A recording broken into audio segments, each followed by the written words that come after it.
Hello, hello. Welcome in. I am so glad that you're here. I'm Karma with Lewis Acre Farm, and this is Meet Me Monday. Today is a day that I have been waiting for a long time. We have tried to coordinate this, and it's been a while in coming, but hey, save one of the best for last, right? Well, it's not the last, but you get my meaning. Words are not easy for me today, and I apologize. We are going to have fun. This is a channel that a lot of people know. It is a very special channel to a lot of people, and I'm so excited to welcome my friend and a cheerleader to a lot of people. And you all know her. This is Tiffany with Canadian Family Life. Hey, everybody. I'm missing my pom-poms. They're as I tell Pete in Tuber Chat's live streams, my pom-poms are currently broken and I can't find a pom-pom specialist anywhere, so please excuse. Oh, that's okay. How are you doing today? Oh, tired. It's been a long couple of days and actually a long couple of weeks. Hubby has been busy helping my in-laws, his parents, with their new house, and just life in general has been busy. So it's been one thing after another, but we finally got here. I get it. I hear it loud and clear. So, well, before we get started, let's just welcome in those who are here early. We always get people dropping in a little later in the show, and we'll welcome them as they show up. So, let's see. We have Off-Grid World. Welcome in. I am in Mountain Time Zone to let you know. I am 2 hours behind Eastern. So it is 1 p.m. here. Canadian Family Life is in Atlantic time zone. So I am 3 hours behind you. Yeah, it's 4 o'clock here now. Okay. All right. And then we have Heaven's Fire 18. Heather, welcome in. I'm glad you could be here. Rudy Fern with Autism Homestead. I'm glad you could be here. She is in Central time zone, 1 hour ahead of me.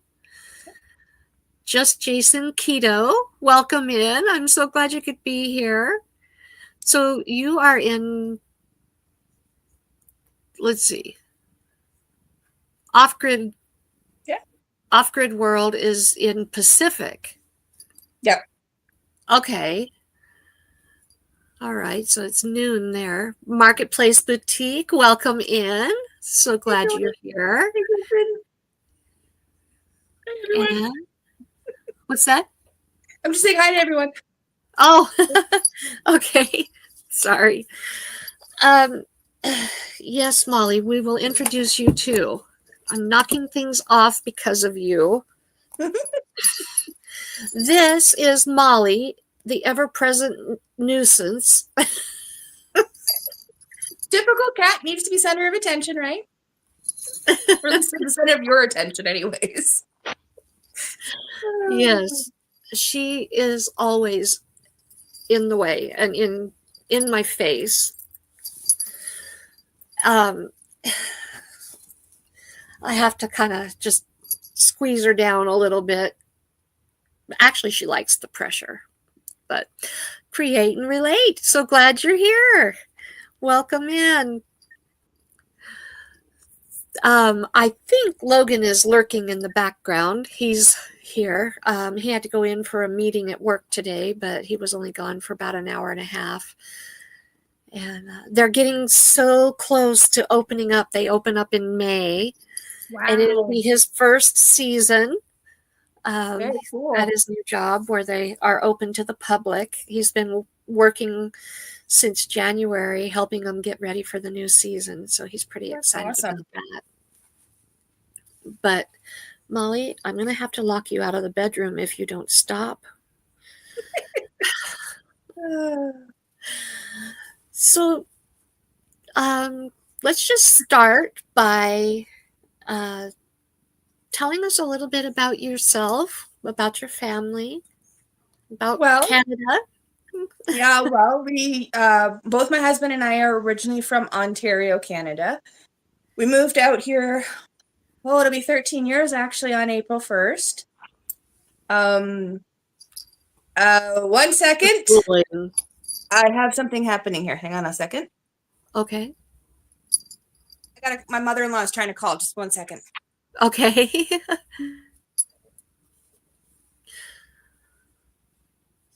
So,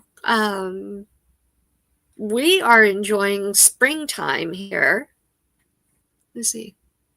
Oh, create and relate. I did get your form. I have been so busy. We have two mamas, two pregnant cats. One kind of started going into labor yesterday evening, and she hasn't had her kittens yet. We've been just crazy busy, and I have not gotten a reply back to you.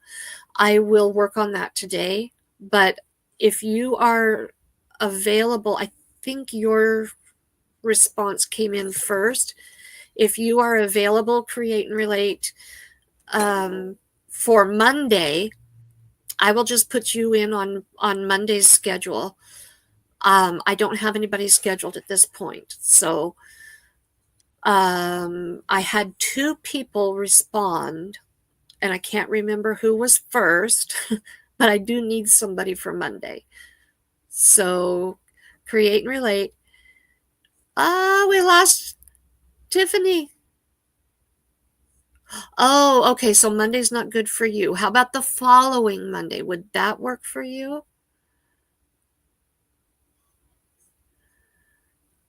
Off Grid World, no, you don't need a special app. I would send a link to you.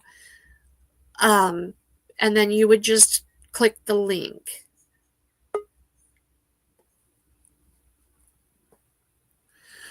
Okay, we have Tiffany back. Woohoo! I'm sorry about that. Yeah, my mother-in-law was trying to call, and I canceled it, but I had to tell her that I'd call back later. And when I left, I came back in, and everything went all funky. So I'm like, let's just restart it. So I'll just join.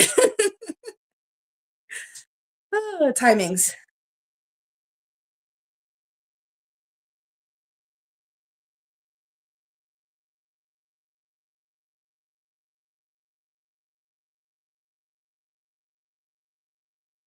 Karma, have you frozen? Okay, everyone, I think Karma may have frozen. Okay, well, I guess it's just me for right now. This has just been Karma and I were actually laughing in the background. We've just been having one of those days, so please excuse us for the technical issues. Hopefully Karma will be back here soon, but she had asked me to talk about the family. So yeah, I have two older children from my previous marriage. My son will be 23 soon, and my daughter will be 20 here soon. And I have a grandson. He was born in December, so he's only a few months old. They all live in Ontario. They're, like I said, those are from my previous marriage. And then I've got Bella and Alex, which are with this hubby. So, and as I was stating, we moved here. There she is. I am so sorry. They are paving here in the park today, and I think that they might have done something that caused a glitch in the internet. If it happens again, just bear with us. It probably will come back. That's what Um, I was telling them. I said both of us are having one of those days where please bear with the technical glitches and so on and so forth. So I yeah, just kept going on about my family, the older two children, I'm a grandma, that sort of stuff, just to kind of fill in while we waited for you to come back. I'll have to go back and watch my own live so I know what's happening. I do apologize with them paving. I think that they probably did something that jarred our um, internet. Well, I wasn't expecting my mother-in-law to call, and we have a special weather statement right now. So we have a snowstorm on the way. So for all I know, I could go all fuzzy too. So it's just one of those days. It's just a Monday. That's all I got to say. And it's not even April 1st. I know. The joke's on us. Yeah, it is, isn't it? Like I said, it's just a typical Monday for us. So, but yeah, I just continued on with, my kids and so on and so forth. And we've lived here for 13 years in New Brunswick. So, Oh, okay. Um, let's see. I want to make sure I've caught everybody that's here.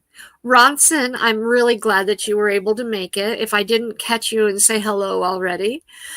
Let's see. hey, Uh, Lynn.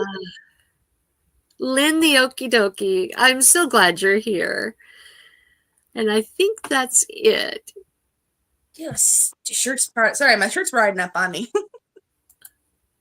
Okay, so just for my catching up on for me, Sure. uh, that's weird. Something popped up, present or invite. I don't remember seeing that down there before. Anyway, you said that you have how many children? I have 4 children. I have he'll be 23 this year, my Oh, son, okay. and then my daughter will be 20 here in April. They're from my previous marriage, and my daughter just made me a grandmother in December. Oh, Cute little boy. congratulations. Cute little boy. So light of her life. I'm hoping to see them in September. She's getting married, and we're trying very hard to get there for the wedding. So we're hoping to get to see them in September and Oh, everything. So I uh, hope you can make it. we're trying. So, and then of course we have Bella and Alex, which is Chris and myself. There are 2 little. Awesome. I don't know how to put it. Because some of they're one's a teen and one's a preteen right now. So. Fun years. Yeah, well, see, the teenage girl is a lot better than the teenage boy so far. Believe it or not. Wow. Yeah, I'm having easier time with the teenage girl than I am with the preteen boy, but that's because, well, yeah, he has a mind of his own. I only had one child, Ronson, Hi, Ronson. and he had a lot of health issues Oh, and undiagnosed autism oh, and ADHD. And so, and then I was a single parent oh, yeah, that and working full time. And yeah, it was interesting. it would sounds like it Um, would be, yeah. he was good. He was a good kid. It was just challenging with schooling and everything. We homeschool, so it's a little easier. And during that haha time, I never say it. They were sent home from school, and we just decided to continuously like homeschool them after everything went back to normal. And the Yeah. 2020 time there, my son just yelled at me, just say the 2020 time so you don't have to say the haha time. I He can figured what you meant. hear through the wall, so um but we homeschool the kids because we found that they learned a lot better at home and such. So they're homeschooled. That's awesome. And that's 90% of the Hopefully, time if you see them in one of the videos, or if I go live in the middle of the afternoon and they pop in, it's because that's what. they're homeschooled, so they're I always here. actually like the ha-ha time because it really was a ha-ha. That's why I go Yeah. haha time, because you never, and I do that little head motion because it just goes with it, because Yeah, you don't want to say it because we're on a platform that you really don't want to say it on. right. It was a very interesting, very haha type time. So I just use that Yeah. handset. Kendra, Consume the Goodness, and Fairbrick Studio, welcome in. So glad you're Hi everybody. here. So glad you're here. So, tell us about some of your hobbies that you have.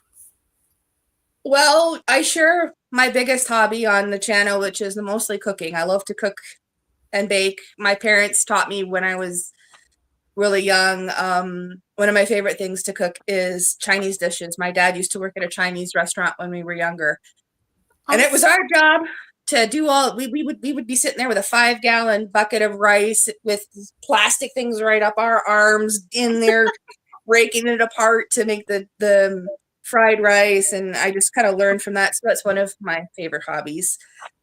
Another one that I don't get a lot done these days is I like to read.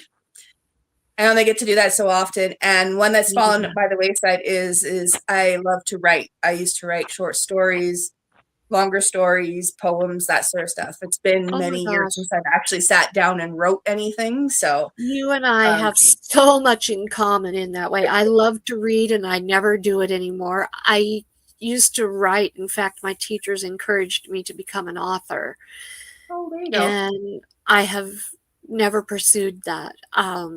But yeah, we have more in common than you know. So And anyway, when we have a moment, we do like to go out for like walks and stuff like that too, if you can call that a hobby.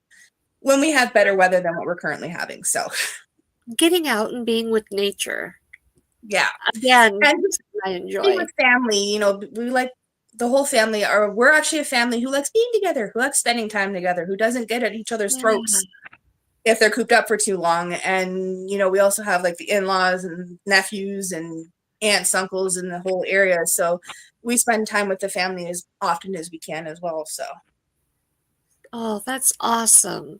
hey, Mindy from Coastal Water. I just saw her come in.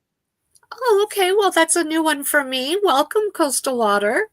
So Yes. glad that you're here. I was in her just before coming on here. I was in her husband. He was live picking up their daughter, and I mentioned I was coming over here. So we might see Awesome. a couple other people pop in. So That's awesome. I'm very glad to welcome you to the channel. Pardon me, I'm really congested today. Uh, Ace is, I don't know how to pronounce your channel name, so I'm just going to call you Ace, if that's okay. I'm glad to see you back today. So, do you have any crafts that you like to do? Or is it pretty much um, baking, cooking? I like to. I like. If you go back to some of the beginning channel of our channel and watch, I started in uh,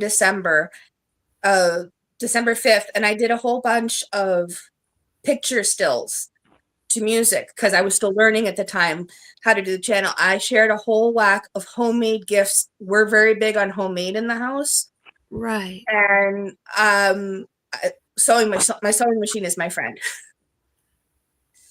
That and hand sewing, and then Bella and I are going to be learning how to crochet because I've been wanting to learn how to crochet forever, Oh, but never got around to learning. So she and I are going to try learning together to how to crochet. But sewing is my major oh, big thing and such. And then I do a little bit of drawing, but my daughter has the big art talent in this family. She is oh, very that's talented in awesome. that way. So she's got the art talent in our family.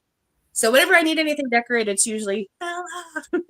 And she's the one that designs it or draws it and everything like that. So she's our artistic one in the family. Crochet actually paid my way from Idaho to Missouri to see Logan for the first time in 22 years because we were high Oh, school sweethearts. oh, And he found me on Facebook very cool. and we reconnected. And so I took a bus trip from Idaho to Springfield, Missouri, and spent a week with him and his parents. And it was as if we had never been apart. And, um, but I paid for that trip by crocheting and selling my work. Very cool. And um, so, uh, Kendra, you used to live in Springfield? Wow, what a small Wow. world. Well, I was just gonna say you and I do have a lot in common. Chris and myself, um, back when we were teenagers, I lived in a town called in a city called Kitchener-Waterloo, and he lived in one called it was a small town Palmerston, both in Ontario. And our volleyball team went to his high school. The girls' volleyball team went to his high school. I was supposed to go that day, but I had to do something else. I can't remember what it was. So I missed that time. So we had the chance to meet at that point in time. Then my family was coming back from North Bay, and we decided to go through small little towns, and we ended up driving through Palmerston while we stopped at the gas station to get gas. And lo and behold, who was working? Chris was pumping the gas. He was the gas attendant. Oh, And my sister, I have a sister. I don't talk to her very much anymore, but we were when we were oh my teenagers. gosh.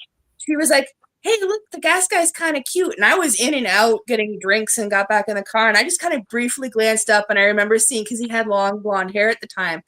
I remember seeing the hair and that sort of stuff, and I just was like, "Yeah, kind of cute." So we had that instance as well.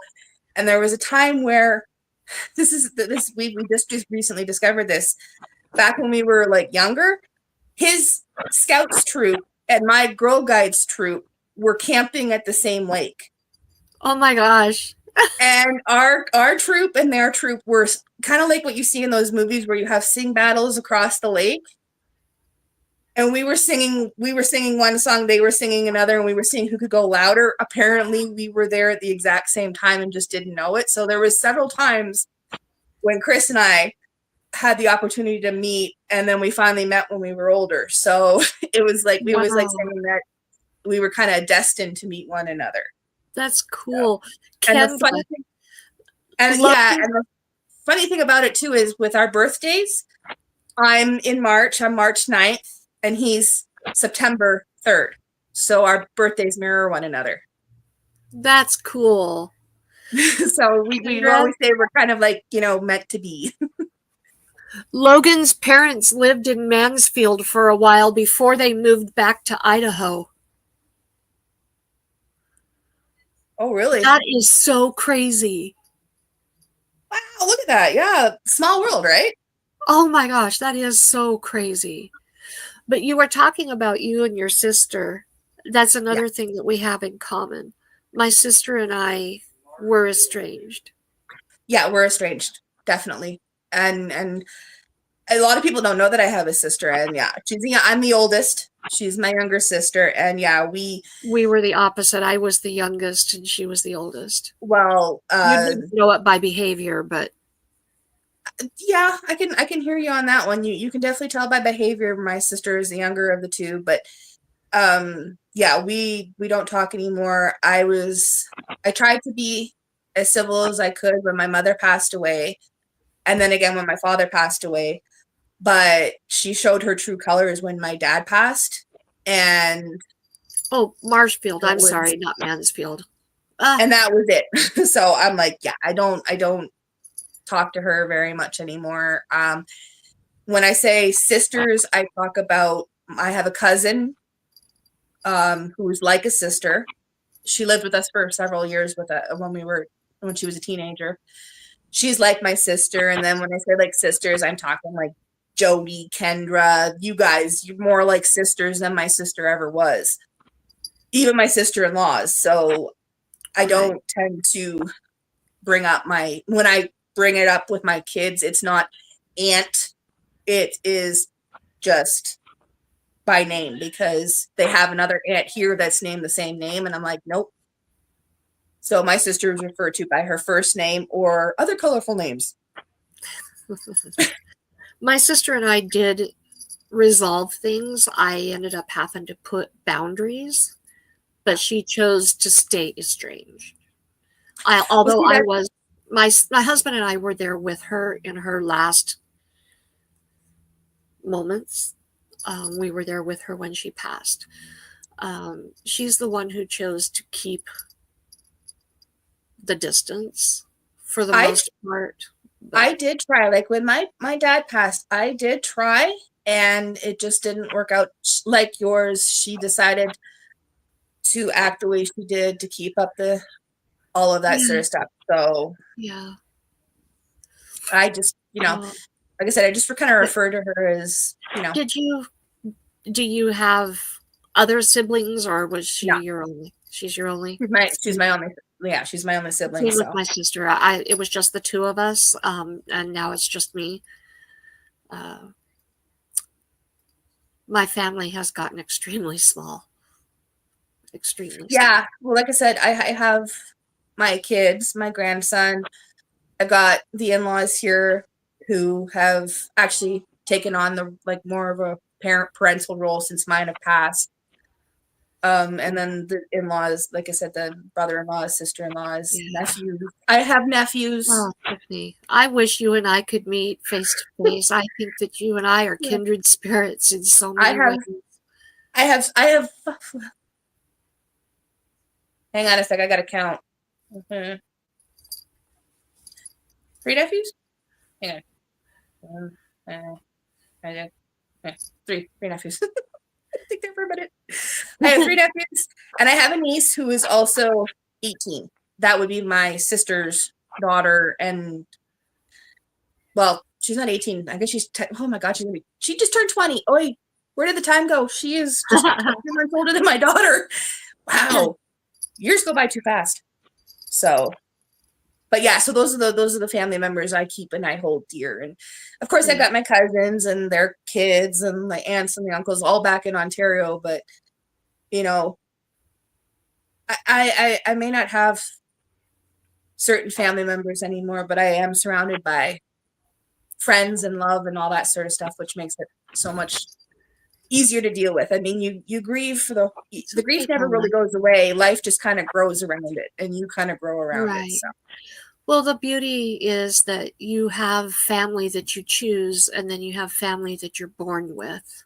exactly. So and having the family that you choose is sometimes can be a godsend.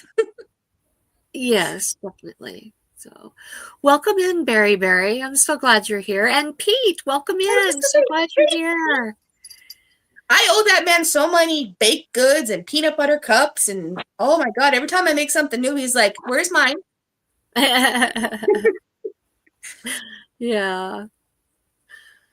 So, so tell us.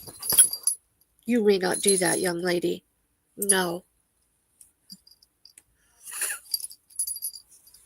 Sorry about that. A little correction here. Um, where was I going? Tell us a little bit about the area where you live. Well, we're about I'd say 10, maybe 15 minutes from the Nova Scotia border, so just not that far from Amherst. The PEI bridge isn't that far either. It's about I think about half hour away. It's very where we are, we're in a rural area, like we're in the country. Our neighbors are literally cows. I can look out my window. We cow watch in the morning. That's what we do over our coffee is look out the I window and love it. across the street. Love it. And and we got we seem to be the baby hub. This is where they bring the cows to have the babies. So we have all these babies running around who don't know what snow is, who don't know what mud is, who don't know what rain is. And they're Oh, constantly running around and discovering all this. So it's fun to watch them and to watch oh the mothers yeah. yell at them, especially like when they're like doing a mud bath. It's like, okay. The other day they were playing in the mud and all the mothers are literally yelling at them to stop and they're just getting coated in mud. It was really interesting to say the least, but it's very quiet. New Brunswick is a lot of green. Unlike like Ontario, where you can drive every 5 minutes and hit a city, our cities are bigger, like farther between. So we've got more rolling hillsides, more green. Bay of Fundy. So where we are, we're at the landlock where Nova Scotia and New Brunswick meet. So we've got water all around us, and it's just a very peaceful, beautiful area to be in. Uh-huh. A lot better. Like I said, I grew up in Ontario in a city, and I don't think I could ever go back. I prefer being out in the country, in the quiet, away from that sort of stuff. So Absolutely. That's how I feel. We live in a mobile home park, but we're out in the country for yeah. now. City is crawling into us, but Yeah. uh, it's like we're getting this pavement here in the park now. It's been needed, but there's an element of it where I'm really going to miss that dirt road. I can believe it. Yeah. So, love the countryside. Love it. And Yeah, someday we'll have our own property. I Someday. always felt off when we were in the city. Like I never felt like I belonged there. And then you have to understand, Chris has been out here before because his mother is from here. She's from Amherst, which is just over the border here. So he'd been out here to visit before he moved, like before we moved here. I moved here on blind faith. I had never been here before. I had never really seen pictures. I just decided one day that I was done with Ontario. We decided to move here, and I've actually never looked back because I feel like I'm where I belong, kind of. Yeah. I never belonged in the city. Now I feel like I'm where I belong, where I was meant to be all along. So we love being here. It's been awesome. That's great. Lots of fresh air and Oh yeah. Actually, if I was to go outside my door right now, you get a whole whack of country air hit you right in the face. Fresh dairy air. Yeah, they just kind of cleaned the barn out across the street, so you got that lovely country air scent. Like I said, fresh dairy air. Yeah, exactly. Like I said, there are some advantages to having cows for neighbors. Oh. So, let's transition just a little bit here. So, how long have you been on YouTube as a creator? This is I celebrated 2 years on December 5th of last year. So I have to go back myself because I don't even remember when I started. On 2.5 years. Yeah, hang on. I'm just going to go in because, like I said, I have my tablet in front of me so I can see the chat. So if I just go like this, I started on December 5th of 2022. So that's when the channel started. So a little over 2 years. Okay. So yeah, coming up on 2.5. Yeah, coming up on 2.5. Yeah. That's awesome. What prompted you to start a channel? Well, that was the year that my mom passed. We had a hurricane hit in September 26th. Hurricane Fiona came through here on the 25th, I think it was. And we had no power. And my mom, I had to say goodbye to her over the cell phone. And I kind of sort of realized that my mom, being back in Ontario, didn't get to see the kids as much. She didn't get to see as many pictures or any of that sort of stuff because she lived so far away and was technologically, she didn't know how to use technology at all. Yeah. So she missed out on seeing them. And I always regretted that. And my kids had been begging me for channels of their own for God knows how long. So I was sitting here and I was thinking that whole experience. I'm like, well, you know what? I want my family back in Ontario, my stepdad, my aunts, my uncles, my cousins, all of them to be able to see the kids grow up. and I don't like other social media platforms. I'm on Facebook and I'm on Instagram, but I don't really like them very much. Same So here. I'm like, well, let's start the channel. Not only will the family members be able to see the kids through the videos and such and get updates, but we'll also be able to take those memories that we're making with the kids, the recipes that I have for the kids, all of that, and have like a videography, like a place where they can go that when Chris and I are gone or they're missing us or something, they can go and they can look, they can show their kids, so on and so forth, for however long YouTube is around. Plus, we keep every single video that we do make on a separate hard drive and such, just in case YouTube goes down. But that's what the idea was so that the family back in Ontario could see the kids, know that we were all okay. Because I remember the first winter we had here, we lost power. We had a snowstorm, like, what was it, 3 weeks after we moved here. Oh, And it wow. took our power out for like, I think it was like almost 24 hours, 28 hours. And everybody back in Ontario was like, well, how are you eating? So we showed them. We had a fireplace that was keeping the house warm, and we literally had baked potatoes in on the coals, and we had a tray with hot dogs on the top of the, and that's how we were eating. We were using the heat to and so on and so forth. So they always wondered how we were all doing out here. So I figured, well, that's a great way to show them, is have them subscribe to a channel and they can watch on YouTube. So our first like 30 subscribers were all family members. That's cool. I told everybody, I'm like, okay, everybody, this is what we're doing. If you want to see the kids, you want to see us, you want to know we're doing okay, here you go. So they that's what it was. And like I said, I started off raw because I didn't know what the heck I was doing with like using memories and stuff like that. And then I finally got up the nerve to be on camera. And then I started playing a little bit more, learning how to edit, and just kind of spiraled from there. So that's why I started it, was because I didn't want the same thing to happen. Like my father, even though he was here in New Brunswick with us, he was living in an assisted care facility and we couldn't see him as often as we wanted. So even he was able to log in, and when we went live or we had, a video come out, he would be able to watch and see that the kids are growing up, that we're all good and all that sort of stuff. So it was all based on that, just so our family could see us. And then I met several amazing people, like Jamie's Country Living was the first person I actually started the Instagram, and I came across Jamie on Instagram.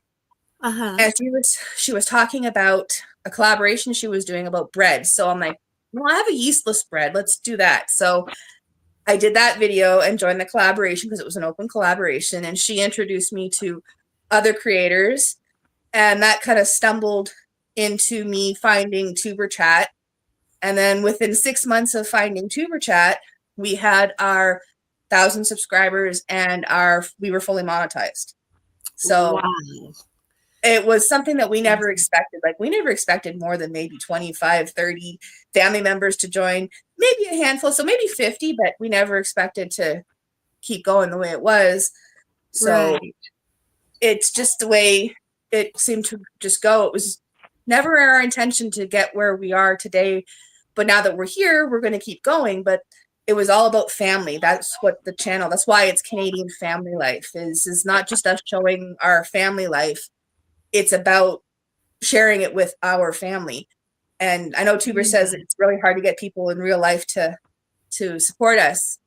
And it is true. It can be for some creators, but considering that's what we created this channel for, we've been very lucky to be able to have the family members there to support us right from day one.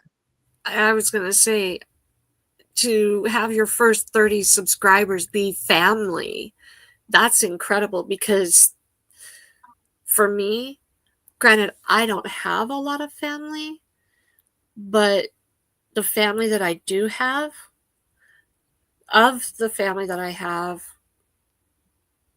Ronson and Logan are the subscribers that I have. Yeah. Nobody else has subscribed that is family Yeah. You know, they may go in and watch a video here and there, but that's it as far as family that supports me on my channel. Well, that's why I like, what is it? All of the homesteaders, you know, Jesse, Lisa, Yeah, and Mike and Terry, all of them, when they say family, I love that because yeah, that's yeah. exactly what everybody here is. Like, we're family. We're not strangers. We're not acquaintances. We're not even really, yes, we're friends, but not in the same respect. It's different. We're like, yeah, we're family. It's like you were saying earlier, the family you choose to have, the family you choose versus the one you're born into. And I Yeah. love that term family. It's just so, it fits. So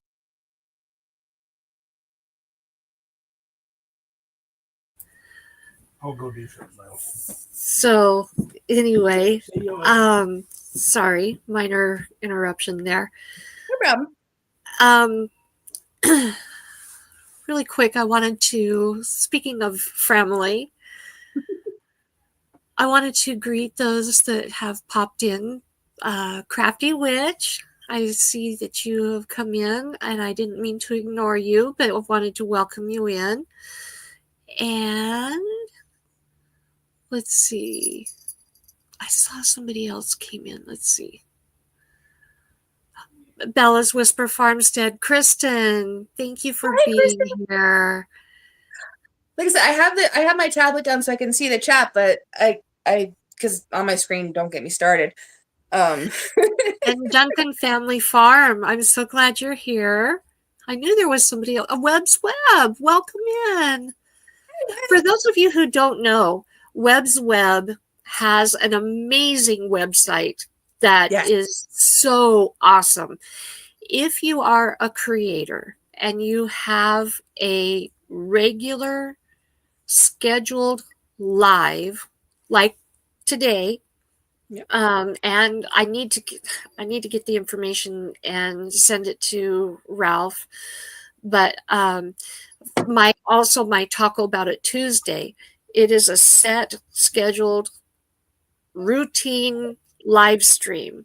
yeah. If you have something like that, you can send him all that information in an email, and he will put it on his schedule on this website.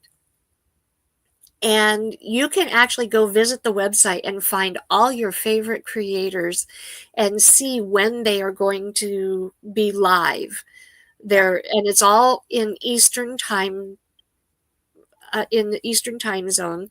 So then you just figure out from there Wherever you what are. time it is for you based on the Eastern time zone. But it's Yeah, awesome because you can go and say you want to find out when Lisa and Jesse will be live. You go and yep, look on his schedule, and it'll tell you when they're going to be live. You want to know when Duncan Family Farm will be live if they have a scheduled live stream. yeah. You can go and look up, find their name on the schedule, and you'll know exactly when they go live every week or every month or whatever it is. It's I awesome. I tried to do the whole regular live thing, and we were doing fine, and then life just kind of got in the way. So I'm like, you know what? I premiere. I never, for any of you out there who might have been there during Vlogmas, I do not recommend premiering every single video every single day during Vlogmas. Okay, that was a pain in the tucket. I do not recommend it. That was crazy. I don't know how you did it. I almost missed a couple of the premieres because I was busy doing something, and I didn't realize it was 6 o'clock my time. I'm like, run, and I'm running to grab the device, and I'm like, no, I'm here. And you all see me say hi and everything. I'm like in the background because I literally had to run to grab the device and everything like that. So yeah, I do not recommend premiering every single one of them. If you're going to do Vlogmas, great, just don't premiere them all. I will never do that again. I will never let you guys talk me into that again. I don't even remember who talked me into that. But when it came to like regular lives, we tried to keep up with certain schedules, and we found that Sunday just wasn't working for us. And then I tried doing it once a month after Pete on Tuesdays. It still did not work. So I'm like, okay, you know what? I'm just going to go live whenever the heck I have a chance to. So it's going to be sporadic. Like we went at Christmas, and then I didn't go again until my birthday. And you may not see us again until like the May 2-4 weekend, or, you know, Canada Day or something along those lines. Like you never know when we're going to pop up with a live. So make sure if you are subscribed that you have that notification bell, because I am sporadic when it comes to that stuff. But it's just, wow, no. Yeah. And sorry, I just want to say something. Sorry, Rudy, I'm not going to type anything like that. I'm not typing nothing. But yeah, no, I know Ralph's work. I use his. Eddie Lugo Studios also does one on his community tab too. And I think it's PSV Odyssey. He was doing one. I don't know if he still does. But that was more, I think, for the travel channels. So I use them all to try and make sure I'm there for when I have an opportunity. Like we have been busy, and I may not comment, or I may not say hey in a live or something like that. You might find I just like I'm really bad for commenting, but I will be there. Like I'll be in the background. I lurk a lot. I do that a lot. Yeah, I mean, you may not see me, but I am there. I mean, like I'm there to support and cheer you on with the pom poms that are broken. I just sometimes can't comment because I'm working, or I'm doing something with the kids in the background, or I'm on a phone call. Yeah. God knows that's happened many times. I mean, look what happened tonight. Mom tried to call tonight, so it's like all these different things. Right. So you may not see me, but I am there. So is Chris, actually. He does the same thing. He was never one to hit likes or comment or anything like that. So it's when you see him say hi in a live stream or something like that, it's very rare now. So, but he is there. He's in the background. He's silently supporting, as they put it. Right. Just so you know, Ronson did put Webb's website in the chat if you're interested in checking that out. So I do encourage you to check it out, even if you don't have a regular set live stream like I do on Mondays and Tuesdays. Check it out and look for your favorite YouTuber, or check out somebody new. Go and look at different websites or YouTubers and find somebody new to watch. So let's just every once in a while I'll be like scrolling and I'll be like, okay, let's stop here, and well, this is kind of interesting. Okay, I'll just kind of yeah, you never know who you might discover. Well, that's just it. Is I have it his bookmarked, and a couple of other ones that have like different schedules for certain peoples and such too. So and I just always references like, okay, I'm sitting here, and Chris and I will be sitting here, and I'll be like, okay, somebody's going live. The live tinglies are happening. Like I'm missing something. What's going on? He's looking at me like I got 6 heads, and I go in and boop boop boop. Ah, crud! Kendra is live, so here I am. There we go. Jody is live. Oh shoot! I missed Karma. I gotta go back and rewatch it. Type thing. Like I'm constantly checking them to try and make sure that I'm there, and it's a great thing. Like, I am so thankful. Like Webb has his website, because it is such a handy tool to have. It's an incredible service to the YouTube community. Oh, definitely. Yeah. One of these days, I'll have to get Ralph up for an interview. Yeah. That would be awesome. I was going to say, hint, nudge, nudge, right? What's that? You're kind of hinting at him in the chat there, like hint, nudge, nudge. Yeah, just a little hint. Down in your description is the link, just fill out the form and she'll contact you. And look at that, I'm now advertising for you. Hey, you know what? That's great. If you guys know of channels who are creators, yes, it does not matter if they have 5 subscribers or if they have 5,000 subscribers or even 1 million subscribers. I don't care. And if you think that they deserve an interview, send them my way. Have them fill out the interview request form in the about section on my website, or my channel. Sorry. And we will get them scheduled for an interview. I do check out the channels first before I contact them to schedule the interview. But Yeah. absolutely. If you know somebody, like I said, I don't care if they have 5 subscribers, as long as they are creating content, Yep. Well, we were all then there at one point, right, Karma? I mean, like we've all been there where we're just starting out. So whether you've got absolutely. or 5 million, we've all been there. Well, we haven't been to the 5 million, but you know what I mean. Yeah. You know, Meet Me Monday is not to promote me. It is not to promote my channel at all. It is to promote you out there, you creators. It is all about giving back to the YouTube community because you guys Oh have yeah. given so much to me. And so I want to help you guys promote your channel. So that's what this is all about. So, um, anyway, I did see Alfonso came in, and so just want to say hello to you, Alfonso. Thank you for being here. Um, so you came up with the name of your channel because you wanted to share the life that you're living with your family mainly. Yeah. Well, I had a different name. I can't even remember what it was at this point in time. Like I started off with one name, and I was sitting there and I'm looking at it. I'm like, you know what? I don't like that. I didn't like it. So I thought about it more, and I'm like, well, I'm Canadian. I'm sharing my family life with my family. So I just kind of like, well, there we go, Canadian family life, because that's technically what I'm showing and such. And it just kind of stuck.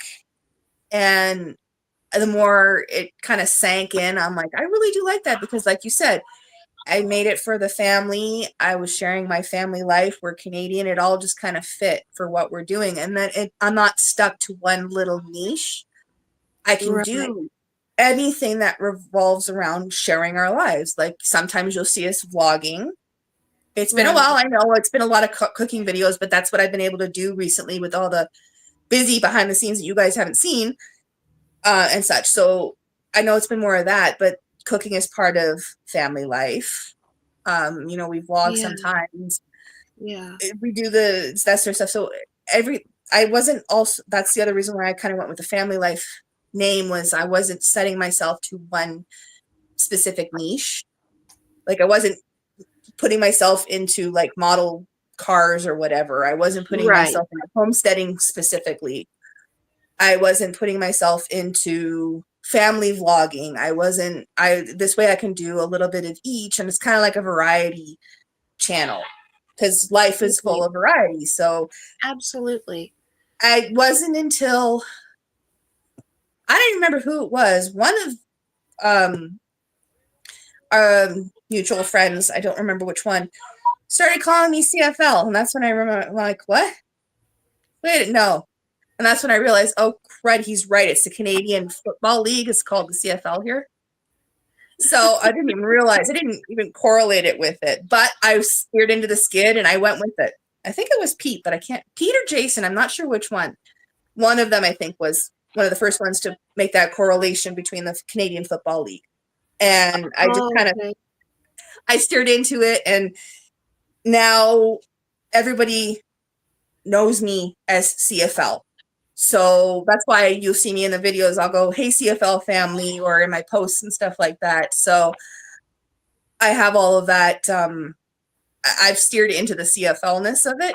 And I Uh, don't think I'm ever going to change the name of the channel because it just fits so well. yeah. I know when I created my channel name, Logan and I had jokingly, we came up with it together long before I ever started a channel because we've always wanted a small little piece of land of our own. Yeah. And I was like, so what would we call our property if we ever have property? And um, so we jokingly came up with the Lewis Acre Farm because we only want like 1 to 5 acres is all we want. And we thought, well, we could probably only handle about an acre or two. And so we only went with the single acre. And everybody wants to make it acres, but it's an acre, only one. And then the farm, because we didn't figure it would be a whole full blown homestead. And then it wasn't until much later that we realized what the acronym would be. And it's laugh. And I'm I like, didn't notice that. Yeah, you're right. LAF, laugh. and I want the property to be a place of healing, and I want it to be a place of restoration, and I want it to be a place of joy. Yeah. And in the Bible, it says, laughter doeth good like a medicine. Yeah. So I named it perfectly, No, meaning like I love it when that happens when something just you name something and you don't realize it and then it falls into place and it kind of clicks and it's like, how did I not see that? Like how it just I love how that works. I told this to my mother-in-law recently. I'm a firm believer in everything happens for a reason. You may not know what the reason is right away, but everything does happen for a reason. So it's the same thing with your name of your channel. It's like, okay, you named it for a reason. You may not fully know what the reason is until you realize exactly. like what the acronym would be. But Yeah, everything does happen for a reason. So you just have to kind of, right. go with it. This is a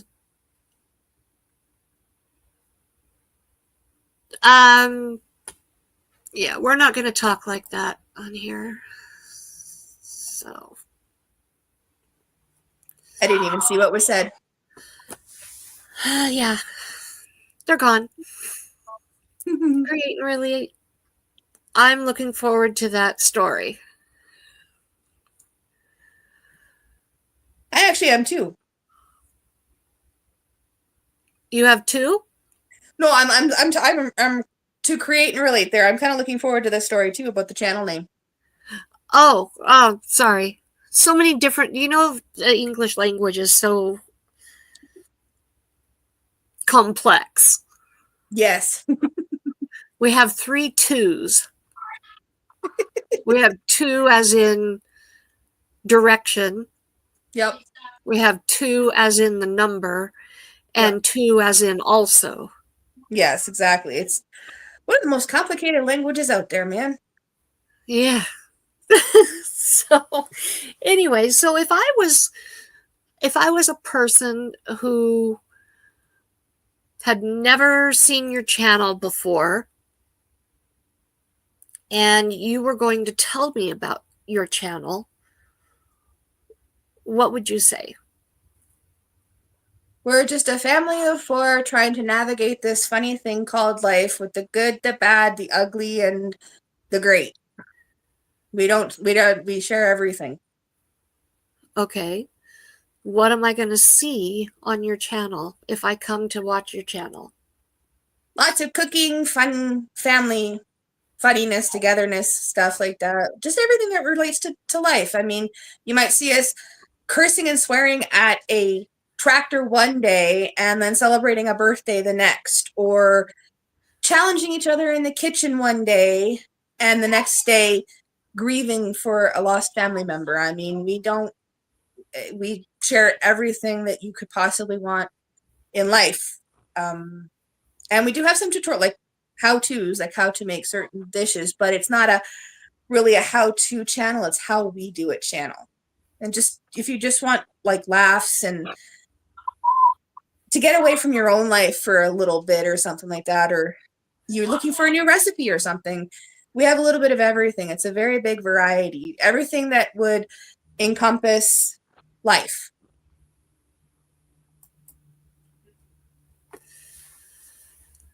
Okay. I see we have one of those. Yeah. Ronson, if you're still here, could you double check to make sure that we're in subscriber only mode?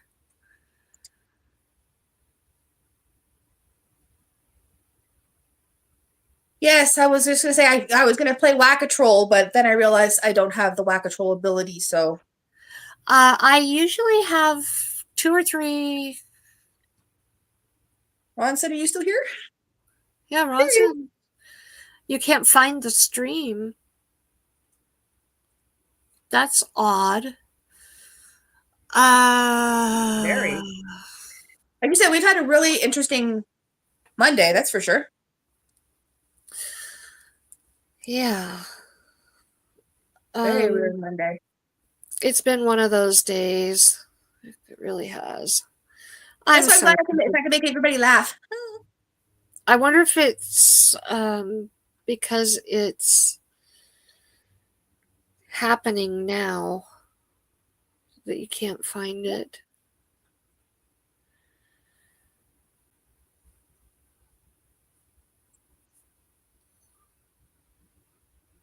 There you go. I was just gonna say I was just gonna say, yeah, it looks like Ronson fixed it. Oh, okay. Yeah. All right. It's Thank like I said, you. I have it opened up on my tablet so I can see the chat, and it's now set to subscriber mode only. So Okay. If it's kicked anybody out, I do apologize, but we had to do that. I it normally I have happens. it set, and I must have missed that when I was doing my setup. It happens. I know I haven't, knock on wood, had troubles with that myself recently. So I'm just, like but it does happen to the good everybody. Actually, it's part of the reason why I don't do vertical live streams. Happens a lot there. I have not had that problem in vertical. Really? Yeah, that everybody says they've had that problem with verticals. I think I had at one time I had one comment and I said we don't talk that way on my channel, so if you're going to do that you need to leave, and I never had another comment. That's always nice. I Yeah. have Pete there to whack the trolls, so I thought for sure I had he's my made troll whacker. Actually, I've noticed that I've had to go back in and remodify some of the people I have because yeah. YouTube is doing that. Love you too, honey. Sorry, my son was just going past. YouTube is in that spring purging thing that they do. And unfortunately, I think several of mine got purged off of my moderator list. So I had to go back in and I remoderate them. have to double check because I thought I had made Kendra a mod. Well, it's just, it is, like I said, I just noticed it a couple of days ago on myself when I was trying to fix Nightbot because my God, Nightbot's being a big pain in the butt right now. But I went in to check on my community in my studio, and sure enough, a couple people I had to re-put them back in. So Yeah. but yeah, I tried the vertical lives a couple of times and I just didn't like them. So I prefer this way. Less likely to have the trolleys. Exactly, Kendra. He's the Pete, the troll whacker. Pete, if you would like to be a mod on my channel, I will make you a mod. But if you like coming in and just hanging out, that's fine too. It's up to you. Ooh, sorry. I'm trying hard not to. I have a sneeze and I'm trying hard not to sneeze. Oh, we all sneeze, so just let it out. Well, as you guys know, I grow indoors and we did get rid of most. If you've watched the most recent plant update, I beheaded the flowers that were causing the issue. But because we're trying to get seeds out of the other ones, their flowers are now starting. So allergies are starting to kick in, and my Yeah. allergy asthma has been going nuts, and it's just been one heck of Well, a. I'm allergic to cat hair. I know how that is. I am too. So yeah, I can only imagine what you're going through.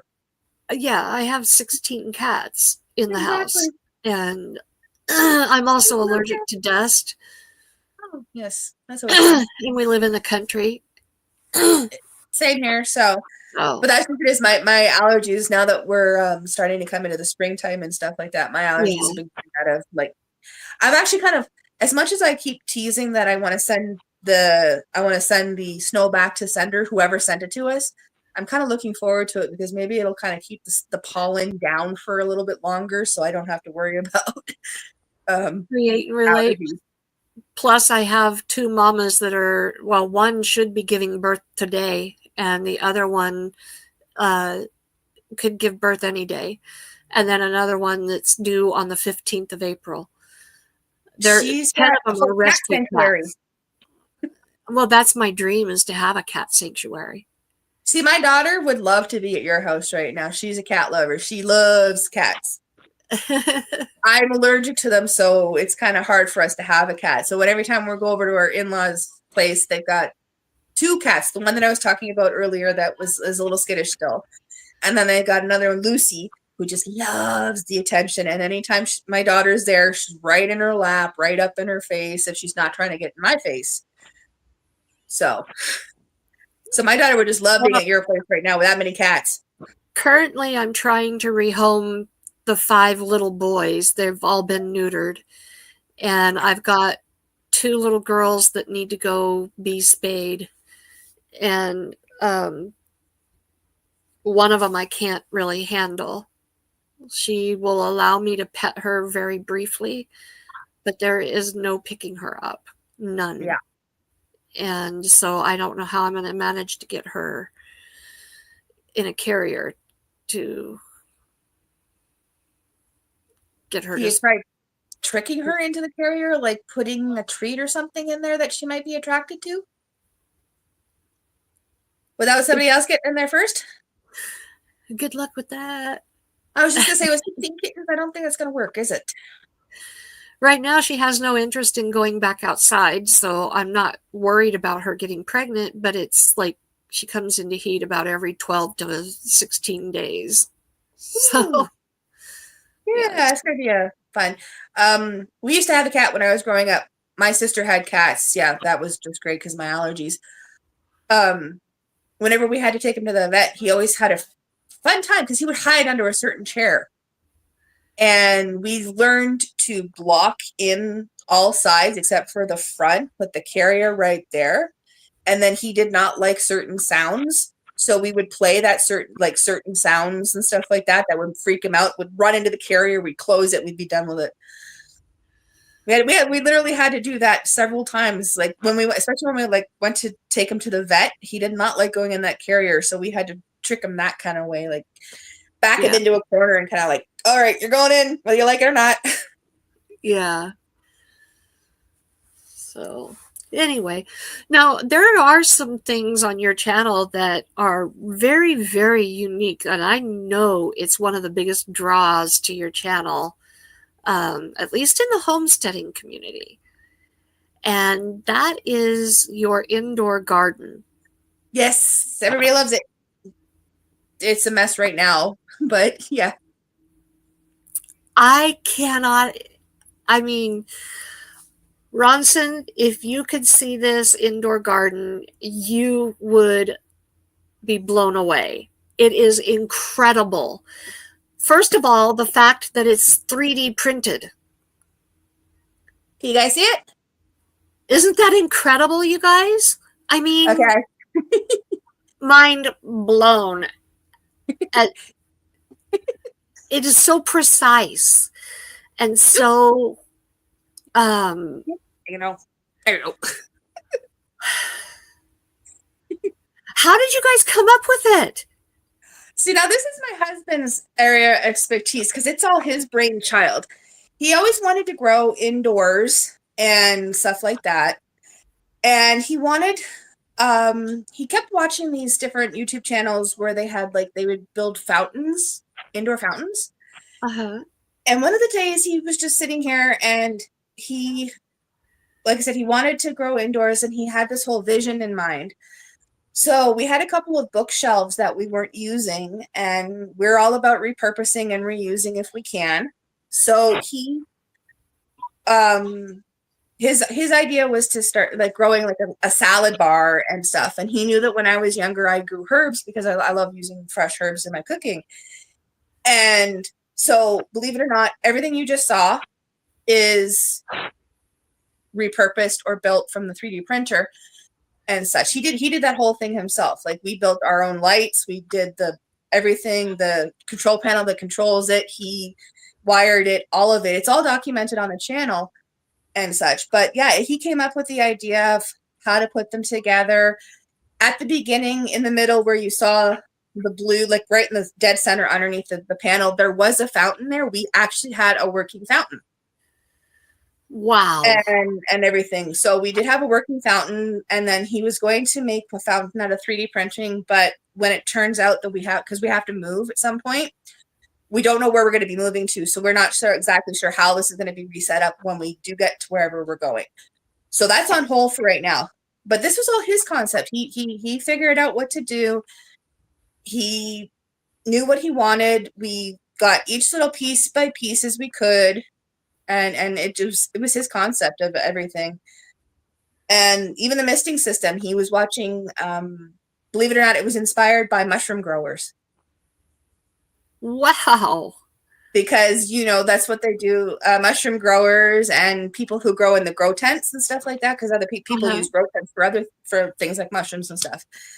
And that's what it is. It has the wind, like we have fans so that we can give the plants wind to strengthen them. We have the mist to, like you saw, it's actually misting right now, that helps the humidity and keep them, good. And it was certain things were, like I said, inspired by different things like mushroom growing. And he looked into like pre-made grow lights, and he didn't really like them. And he figured he could do something, he might be able to build one a little cheaper. And when we first started, we had, what do you call it? It was they were LED lights, but the white weren't very bright. They were very dim. Now we've got 11,000 lumens sitting over there in the white, and it's made the ton of difference. So we're glad with that. But we've got the red, and the red and the blue are in there. You just can't see it with the white lights when they're on. So they're in there too. Like, we did extensive research into all of this, and it was all his vision. He's the one that came up with the idea. And create and relate what we grow, what you were seeing over there, is we have currently, that's still over there, we have purple basil, we have arugula, all of which we're letting go to seed right now. We're trying to do this saving the seeds. My chives is trying to really like take off. We've got thyme, mint, lemon balm.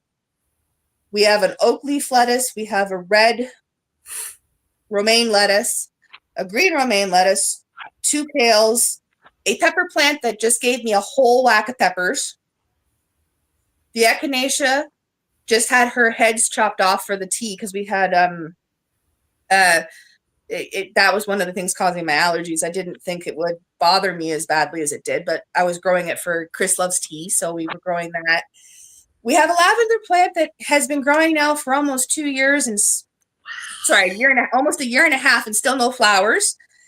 And a couple of onions from the survival seeds from last year. So, and then the Joey and Ginger in the front, which are the ginger plants. So. That's funny you named them Joey and Ginger. That's hilarious. Well, we had the bean, like we did the kidney beans. So first we had Jack and Jill. Chris named them Jack and Jill. And so we had Jack and Jill. Then we had Jill 2.0 because the first Jill didn't quite make it. Then we had another round of beans that I called Frickin' Frack that did not make it for very long. They grew their beans and then they were gone. And then I'm like, okay, I don't want to do beans again, but I had these 2 pieces of ginger that came from a store that were growing. They were literally sitting on my counter, and they had the stuff was growing. So Chris and I decided to put them in there, and the first thought I had was, well, Ginger from Not For Nothing Homestead. So I'm like, okay, we'll name them Ginger and Joey because they're Gingy and Joey ginger root. So that's hilarious. So I name my plants. Cool. That's cool. I have hard time keeping track of the names of the cats. I'd forget my plants. Well, see, the funny thing was until I got used to which one with Frickin' Frack, I couldn't remember who had the red label and who had the green label. Because we had beans in red and green, and I couldn't remember who was. So I'd literally go back and watch the video. Okay, so who did I name Frick and who did I name Frack so I could keep track of it? I'd have to go rewatch my own videos so that I would show it on the screen the right way. So it takes me a little bit, but I found I do get them, you know, Well, it takes a bit. to tell you how bad it is, uh, Ronson is going to be 34 in May. So I've had 34 years to remember his name. I have known Logan since I was 17. We've been together since 2011. You would think I would know their names by now, right? I am still, to this day, calling Logan Ronson and Ronson Logan. Okay, I do that with. It's a lost cause. I do that with my sons because my eldest son is Hunter and my youngest is Alex. He looks so much like his older brother that every so often I will call him Hunter without realizing I'm doing it. And it's like, you be quiet in there. And I've only mistaken Bella for my daughter Emma once. And that was back when she was really little because they looked a lot alike. But he looks so much like his brother. It's like, oh my goodness. He's even got the poofy hair. The time to a higher time if you have to. Yeah. That's a very nice compliment, Alfonso. Yes, that is a very nice compliment.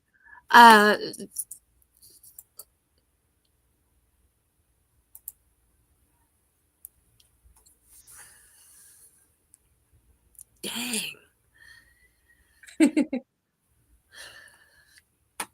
Desperate people. Yeah, they usually are. Anyway.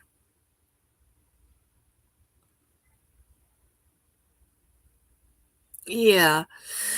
Anyway, I am just in awe at your indoor garden. I would love to have some form of an indoor garden for the winter.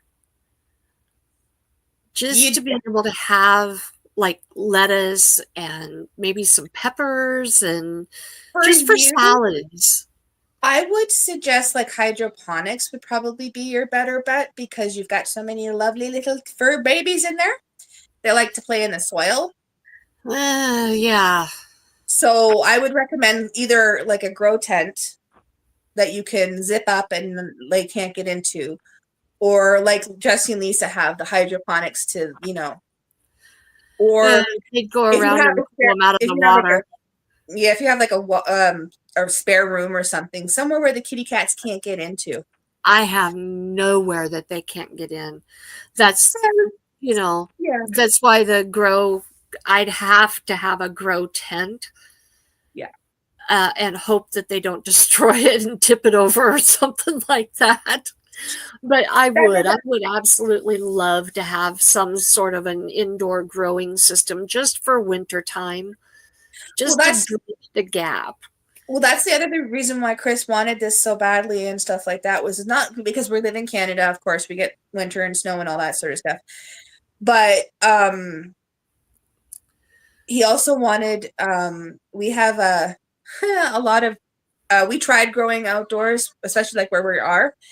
And no matter what we tried, the deer, the raccoons, the pests, they got all of our, like, we tried fences, we tried everything you could think of. And for some reason, it just wasn't phasing the animals outside. So he wanted a way to be able to grow indoors too. And then for the winter months when we can't readily get things and such, to be able to have things like salads or lettuces to put on things like burgers and so on and so forth. So yeah, and like I said, and then my herbs and stuff like that, because I've been growing those since I was young. So yeah.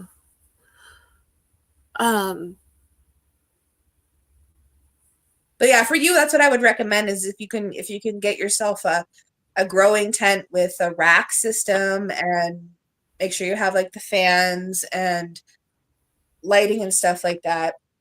And then like stick it in a corner, or you can try and anchor it to a wall or something even. I've seen people do that too, where they've anchored the grow tent to a wall so that animals can't knock it over. Excuse me. When you live in a mobile home, there's very Yeah. few studs, and you have just that thin paneling. Yeah, my in-laws, they live currently in a mini home. Well, they're moving to an actual house, but yeah, they're in, I know what you mean. So it is Yeah, a little harder to do. it is pretty hard to. Well, one thing that we've done with some things that we've hung is we'll put a board Oh, yeah. on the wall, and um, we'll anchor the board to the studs, and then we hang whatever else it is Yeah. that's too small to go from stud to stud. Then we hang that to the board, Makes sense. and Yeah. that has worked. But I do have one area where I could potentially put something. There's only one cat in the room because I have two cats I have to keep isolated. Yeah. And I could potentially put something in there. But Well, that's why I was saying, like with the hydroponic, like a let pot system or something like that might be good. But then again, the cats might try to go after the water to drink. So there's that um, too. also, no counter space. Oh, well, there you go. Yeah, Yeah. I You'll make a am candle so space. I am so limited on counter space. I can't even do cooking videos because I have no counter space. If I want to do a cooking video, I go to my son's house because he's actually got a little tiny bit more counter space than I do. Well, that's always funny when because we do our cooking challenges. Chris cooks outdoors. So what do? We take my sewing table outside. We take the sewing table outside so he has more space that he can cook on. Yeah. Because we don't have we don't technically have outdoor anything, so that works. Yeah. So, anyway, well, I am I love your channel. You have such a cheerful vibe. You know, there's some other things that I really appreciate about your channel, and I'm hoping actually I've talked with Glenda from Grace and Fire with Glenda, Yeah. and there's a collaboration that she and I want to do, but we want to get your input and get you involved in it also. Okay. And I haven't talked to you about it because you were busy at the time that we talked about it. Yeah. Um, it has to do with this particular subject. I think I know which subject you're talking about. Huh? I said, I think I know the subject you're talking about. Yeah. Um, you are breaking down barriers. You are making it acceptable and making it normal for people to talk about getting help. Yep. And you're making it okay to say, you know what, I need a little helping hand here. I go to food banks Yep. and I get help when I need help. Yep. And here is what I'm receiving from the food bank this week, and this is how I'm going to use it, and this is how I'm going to make it stretch to feed my family of 4. Yep.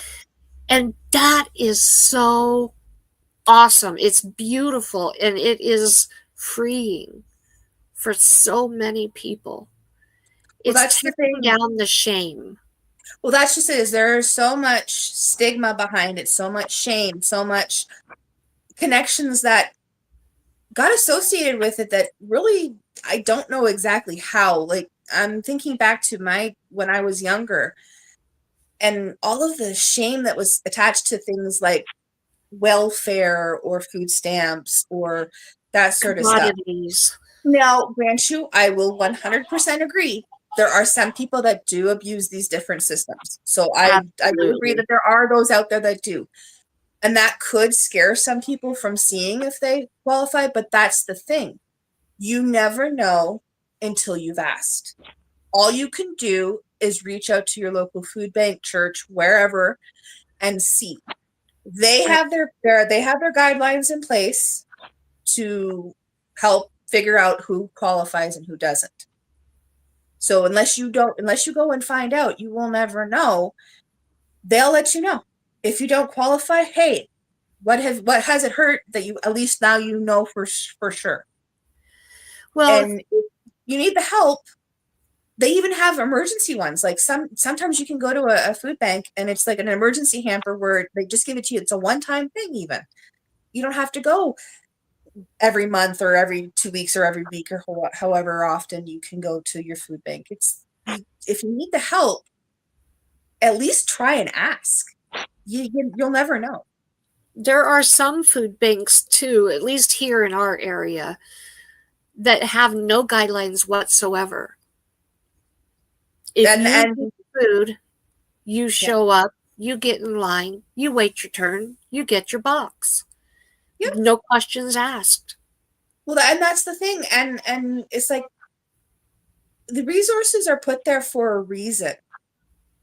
And yes, it's been like times are a little tougher these days, and it seems like the need has grown, and I will admit that. But a lot of people would rather starve or go homeless or whatever before, reaching out for help. Even help with something as little as, okay, I missed a car payment. There are programs out there that will help with that. Even like our town here has a program where it will help people in a pinch who are, say, behind in a hydro bill or a car payment, or they need a little help with their rent one month or something like that. Like there are other programs out there, not just the food banks. And once again, you will never know if you can get that help unless you ask. I mean, you can't be embarrassed or that sort of stuff to ask for the help. Right. I was one of those people where I didn't like asking for help. If I needed help, I didn't like asking for it. Even if it was something as simple as I'm trying to hang a picture on the wall and I can't get it straight, come and help me. I was that kind of person. I wouldn't even help for that. Over the years, though, as I became a mom and saw others struggling and so on and so forth, and I was inspired by others on YouTube as well who have done the exact same thing. It's like, okay, you know what?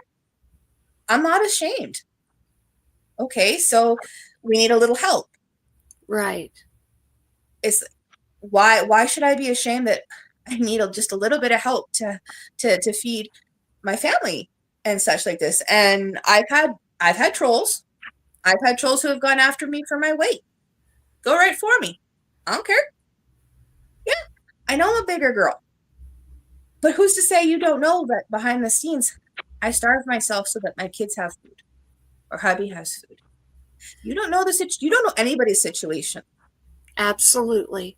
And that's part of people being scared to ask for the help is they're afraid people are going to go after them. It's like, you shouldn't be afraid of that.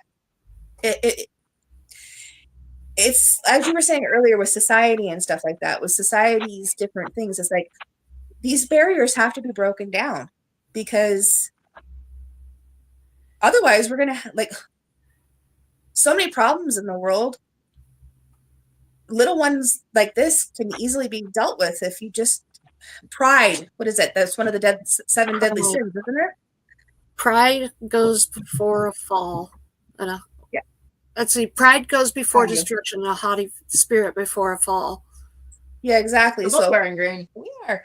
My son. Hello.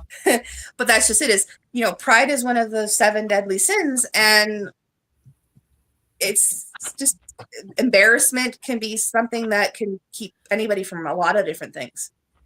Absolutely. And these are just the different things. And if one of my videos can help somebody, I actually had that happen. Another Canadian YouTuber in Ontario, she happened to come across our channel and such, and she watched several of the videos I did on the food bank.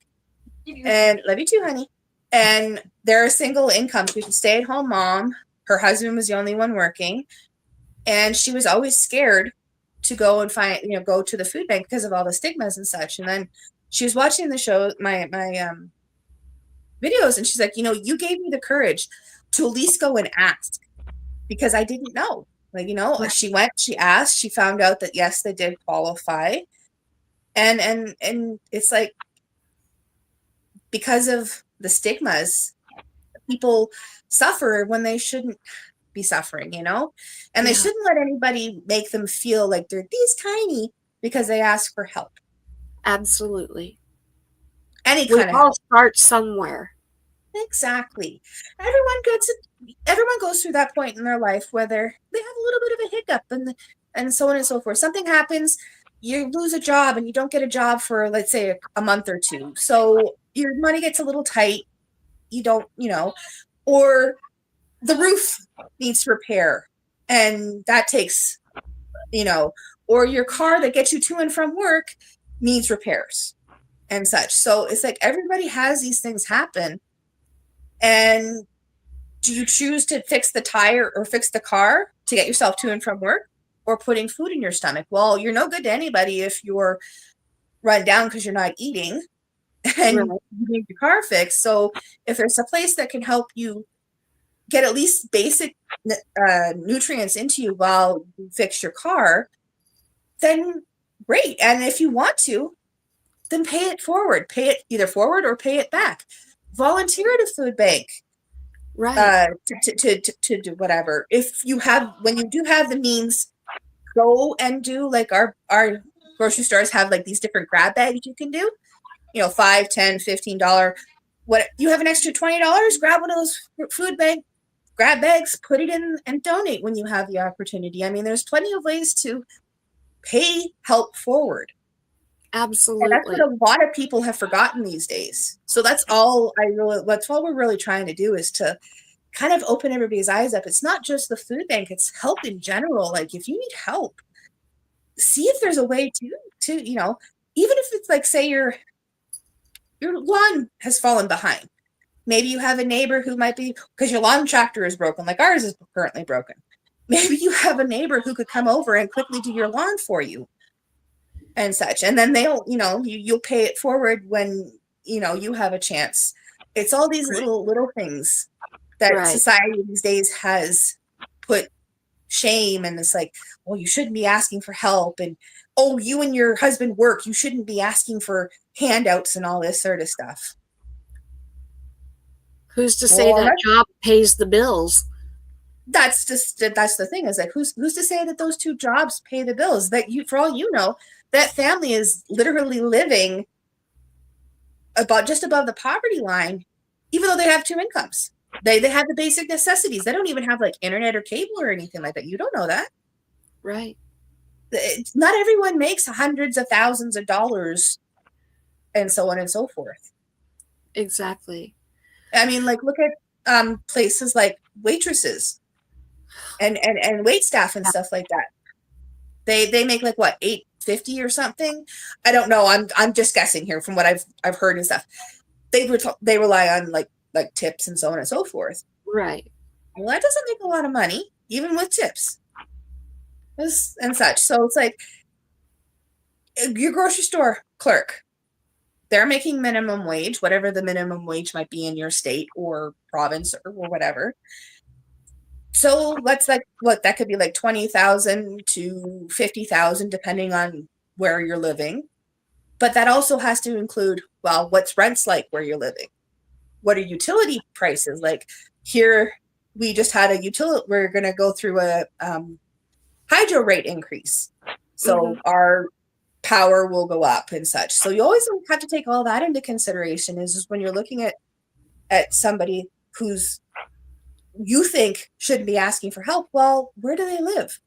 What obstacles do they have to go against? Like I said, we live our lives, and yes, we do put ourselves out there. Like, I share with you guys my Canadian family life, but I don't share everything. Right. I share with you what I want to share. You don't know everything that goes on behind the scenes. You don't know everything that goes on, Absolutely. And because I think that's how it should be. well, and that's the thing is now, grant you, I will admit there are some channels out there that some of the things that kept behind the scenes were pretty awful. I will admit that. I've seen multiples and stuff like that. But it's like, even with celebrities, we're entitled to some privacy. I know we're putting ourselves out there. And that's why when I get like trolls, at the first time I got a troll comment, I freaked out. Hubby talked me down and he says, don't give them the attention. If you don't give them the attention, they're not going to stick around. So anytime I get a troll comment, I laugh. Actually, I laugh pretty hard now. And then I just get rid of it because it's like, they don't know. They see what I want them to see. Yeah. They don't know what's going on behind the scenes. They don't know, you see me on screen right now. You have no clue what's going on back here behind my camera. You don't Absolutely. know. The dog could be up on her hind legs, spinning around and dancing, and you wouldn't know it because you can't see it. Right. So it's like Kendra with Consume the Goodness, she always is positive. She's always got a good spin on things, and she's motivating and stuff like that. It's the same thing with these stigmas when it comes to getting help is stop putting the negative on it and put the positive. What happens? Okay, so a family goes and they get help from the food bank. Okay, great. And then say 6 months down the road, their circumstances change and they can help a food bank or help a neighbor who needs some help. And then that neighbor, 3 months down the road, their circumstances change and they can help somebody. And it's like that ripple effect. Right. Put the good spin on it and stop with the negative. We have enough negative in this world. We need to eliminate it. Absolutely. I agree 100%. Now, even Chloe. There you go. I just Kendra's here, She was just talking about clothing. Why do people seem to look down on people who go to a thrift store? My children are 12 and 14, almost 14. So almost 13 and almost 14. They grew like weeds. My older two grew like weeds. They have one outfit one day and 3 days later didn't fit them anymore. Why do people put a stigma on getting used clothing? Going to a thrift store. I mean, you see a lot of these people going into thrift stores and reselling. Hey, great. If that's the way they want to make their money and they can do it, awesome. By all means, go for it. But then there's other people who rely on the thrift stores because they can't afford to go to Abercrombie and Fitch or American Eagle or something like that. Yeah. Like that's how I grew up. We have a thrift store here called Value Village. I always wore secondhand clothing. I didn't care. It was clothing on my back. But we have negativity on that as well. And so I agree with Kendra. It's like kids grow too quickly to have these negatives attached to it. Absolutely. The biggest thing for me is finding clothes at a thrift store that'll fit. There is those problems too, yes. That don't look like they came from the dark ages. Oh yes, like the 1920s type look or earlier 1900s. Yeah. Yeah. And even still, if they fit properly, I was going into the thrift stores and seeing the moo section. I remember as a little girl, I've always had a weight issue. It's just been a problem for me since I was a little girl. Yeah. And we were poor. I mean, my mom made a pot of beans on Monday and we ate beans all week. And we had rice with it, beans and rice all week long. That was our meal. One big pot of beans lasted the whole week. Yep. And then on the weekend is when we got something different. But my mom was creative with it. And I remember shopping for clothes. My sister would get nice looking clothes because she was skinny as a toothpick. And she could find the nicer clothes. Me, we ended up at Goodwill. The only thing that we could find that would fit me, growing up in the 80s, was the retro 60s and 70s bell-bottom pants. Yeah. With patchwork denim bell-bottom pants.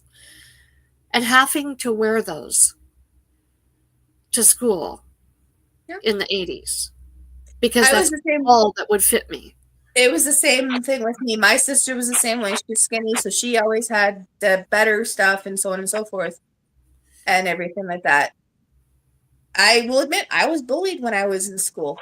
I really was. It took me until my teen to adult years to finally get a backbone and kind of stand up for myself and everything. So I know exactly what you're talking about. But that's the Yeah. problem with it is why did I have to?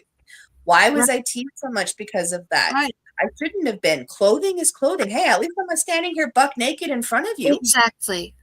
I'm Exactly. I'm covered. What's the big deal? Whether it's from a designer brand or from a thrift store or even a hand me down. Like my kids, we have 4 boys in this family. We have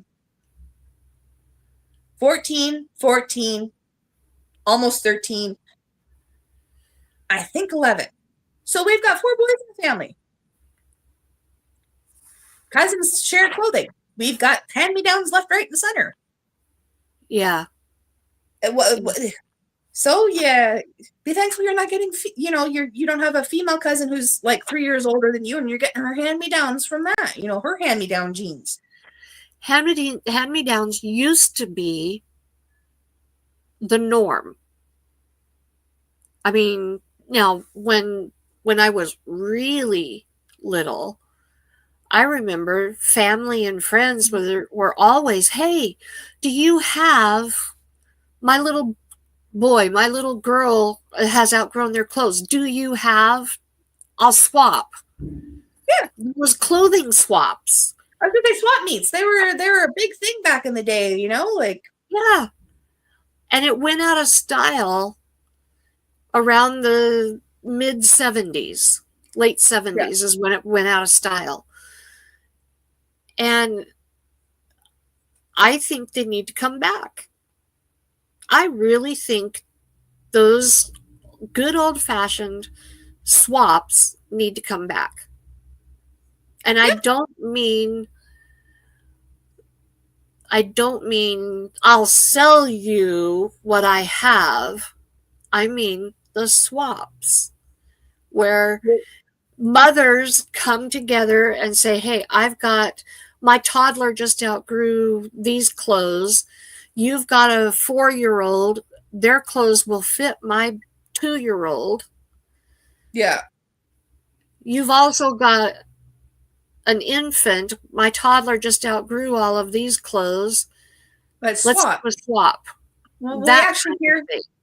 here where we are, we actually have a couple of those kind of things on Facebook. There are different groups for the local area, and that's exactly Uh-huh. what it is.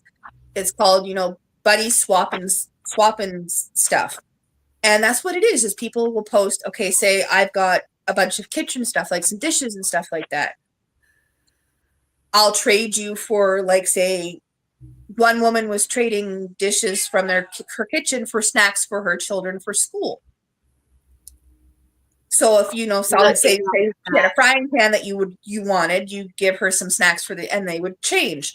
Or I saw one time that somebody was looking for a couch and had like I think it was like a wheelchair or something to trade and stuff like that. So if you can Bartering. figure, yeah, bartering back and forth, and like you said, like old fashioned swap meets and stuff like that.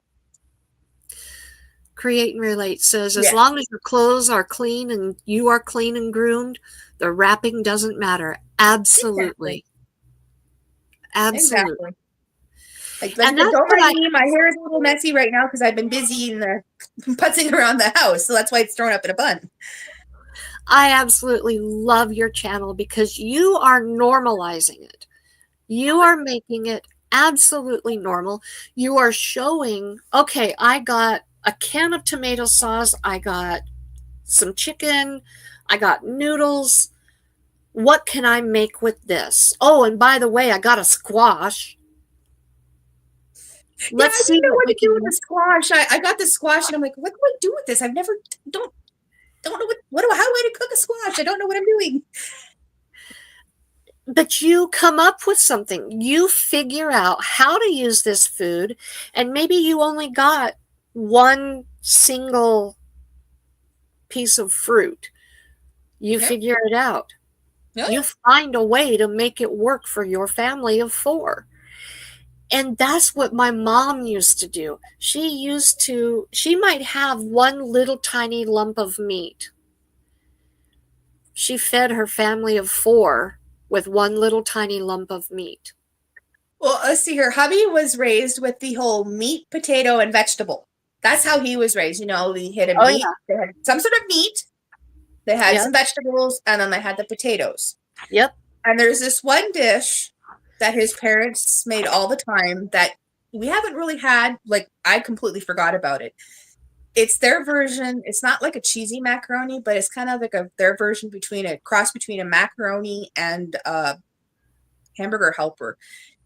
And all it is, and this is going to sound really silly, but all it is you boil your macaroni noodles, so any kind of noodles you have, open a can of either halved or diced tomatoes, dump that in, and there you go. That's it. And it is, believe it or not, no other spices, no other. That is actually very yummy. I've had it before. It's really, really, and all it is macaroni noodles and a can of tomatoes. You wouldn't think they go together, but it is so yummy. My mom used to make something she called Dago, Dago, Dago, and it was literally browned beef, browned hamburger with some onions, chopped onions, macaroni noodles, and tomatoes. Yep. And at the very end, you threw in some grated cheese. Well, that was And the thing. we ate so much of it, I didn't like it. I did not like it at all. But yeah. My dad loved Dago, and I couldn't stand it. If it was Dago night, I usually went to bed kind of hungry. My dad had something, he used to call it Chef's Surprise. And it was always pretty much the same. It was some kind of a ground meat, whether it was pork, chicken, or beef, some kind of a noodle, usually a can of like tomato soup, any kind of vegetable we had in the fridge or freezer, and a little bit of spicing. And he just tossed it all in. And sometimes it came out thick, sometimes it came out like a soup, sometimes it came out in between and such. And I miss it now. Like I haven't made it, but because I've tried to recreate it, but it just doesn't come out the same. And then my mom used to have pork chops and sauce, and this is what I always loved about it was she would take pork chops, stick them in her crock pot, and then she'd go into the fridge, and she would grab any salad dressing, any sauce we had sitting there, anything, and she'd just start squirting and squirt, and she'd mix. And 90% of the time, it would come out with this orange hue to it because we always had French dressing in the fridge. My dad loved French dressing. So she squirts all these different things in the crock pot, and it always tasted different, but it always had that same nostalgic because of the French dressing and everything like that. And that's the thing is you got to have to make things stretch and everything. You got to get creative.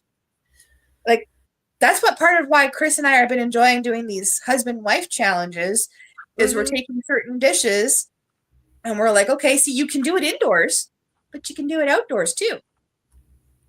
And a lot of people don't realize that is like, if you want to save a little bit of hydro, well, move your baking out to your barbecue. I've baked bread on my barbecue, cookies on my barbecue. I almost set a tray of French fries on fire on my barbecue, but we're not going to get into that. But it's like, you got to be creative and such. So like right now we're going to be working on another husband versus wife challenge. And actually it's kind of inspired by Tuber Chat, because you know how Tuber Chat always says that he always thought his favorite food was lasagna, but it turns out he thinks it's pizza. Well, we're going to do something inspired by his lasagna thing. So we have it planned out, and I just got the last ingredient we needed to do one of them. But we're putting our own twists on it. And sometimes you don't always have what you need. That's why when I've done certain things, like I think it was a gumbo. or jambalaya or something. And I can't have shrimp. So obviously I'm not going to put shrimp in a jambalaya. I'm not looking to try and kill myself, so to speak. I'm not trying to unalive myself. So I'm like, okay, well, let's do sausage and chicken. And then that should be good enough. But then when you have like gumbo, it's like, well, I didn't have half the stuff I needed to make gumbo. So we kind of like, okay, what do I have that I could substitute with? And then it's still kind of the same, but different at the same time. And that's kind of what you have to do, especially like with Kendra, when she has like dietary restrictions that she's on keto. Well, you 99% of the time you can take most recipes and make them keto to fit, so you don't miss out. That's why I've been challenging Jason. If Jason was still in here, I've inspired 2 of his videos so far with the chaffles, the poutine chaffle, which was pretty interesting. I love how he did that. And then this recent one, he did a lasagna chaffle, because I'm like, have you tried doing a lasagna chaffle? So he did it. And it's like, see, you can still get the different dishes you don't think you can have anymore because, well, you can't have the noodles on a keto diet and such. So, okay, make it so you can eat it. What can you substitute for that noodle? Or you can't have gluten. Okay, so use gluten-free noodles. Or you, like me, I can't have seafood. So if I want to do like a seafood boil, that's never going to happen. But like the jambalaya that I made, okay, most of them call for shrimp. Well, I can't have it, so we leave it out. It's still a jambalaya, it's just without the shrimp. You can always do that. You can always adjust a recipe and create it, make it your own, and use what you have in the house. It doesn't have to be exact. Right. A lot of people are so stuck on, you got to follow the recipe. It has to be the recipe just exactly like this. No, a recipe is a guideline. In fact, Ronson and I took an online cooking class together through, I don't even remember who it was, but it was some chef did a basic cooking class. And this chef even said, recipes are basic guidelines just to give you a starting point. That's all they are. That's just it. Okay, so I just recently did how to make a McDonald's chicken nugget on my that channel. Was so cool. I loved that one. Well, and that's awesome. I loved it too. But you know how many, if you look it up, you will find about 20 million different variations on how to make a chicken nugget at home. A McDonald's chicken nugget. You'll find several different, and then you'll find several of them if you look at them. Well, this one calls for a 1/4 cup of cornstarch, but this one calls for 1/2 cup. That one calls for a couple of teaspoons. Like, it's very, very slight variations of the same recipe because that's what they found worked for them. Right. So you take a basic recipe, like I said, the chicken nugget recipe. And okay, so when I did that one, the water I found was just a little, it was making it a little too much, and it wasn't sticking. So I took it and I froze it before, it was just easier to freeze it before I battered it, and then put it under so it would be fine. But several of the things were like, you could just stick it right, like form the patty, dip the patty in the sauce, and put it right into your oil. Okay. That worked for them. That's great. But, you can take a recipe and make it your own. And exactly that. It's a guideline. I mean, my mom's whipped shortbread recipe. I don't follow it to a T. I mean, I try to measure things out, but my cups are not, I don't like do what she used to do, which is with the knife, like top, and then thunk off and stuff like that. It also calls for the sifter. I don't have a sifter. I don't even have anything I could use as a sifter. So I'm like, it still turns out just the same, even without the sifter. These are, you can get creative recipes. Like you said, they're a guideline. It just gives you an idea of the measurements. Maybe you like more cheese. Maybe you like less cheese. Maybe you like more ketchup. Maybe you like less ketchup. Create and relate. And anybody else who's had to leave, thank you for guys. Yes. Thanks for being here, guys. Sorry about that. I ramble. Oh, hey. I think everybody who comes to these knows that these interviews last anywhere from 1 to 2.5 hours usually. So Well, just because I'm looking at the time and I'm like, I will have to go here soon because we're now at 6 o'clock here. So it's like, family dinner and so on. Don't yeah, worry. We eat later in the evening anyways. That's just what works for our family. But it's like, when it comes to things like that, it's like, yeah. Or like you always see all these people who do these cooking videos. And I always get a kick out of it, especially when they're cooking for their families. What do you see mostly in these videos now? Gloves. oh They're geez, always that wearing irritates me. the gloves. So when I did And my then the meatloaf, comments. Ew, you're not using gloves. You didn't wash your hands. And what about this? And what you should wear a hairnet. Do you do that when you cook for your family? exactly. I I'm doubt it. making I'll a bet video you for lick my the spoon and everything. I'm cooking for my family and I decide to film my process. I don't put a hairnet in. I don't put gloves up to my elbows. I wash my hands. I wash by I prepping don't and wear a like mask while I cook so I don't breathe on it. exactly. It's like I don't take any of those precautions. So you see all these people where I have gloves in the house. I do have them because there's certain things I do need to have gloves for. So I do have them in the house, but I don't usually wear them. And it's like that's part of the cooking and the baking process. Is don't be afraid to get in there and get dirty. That's what washing soap and water. That's what soap and water is for. Like I did the meatloaf when I did the different kinds of meatloaf, the meatloaf recipes that I did.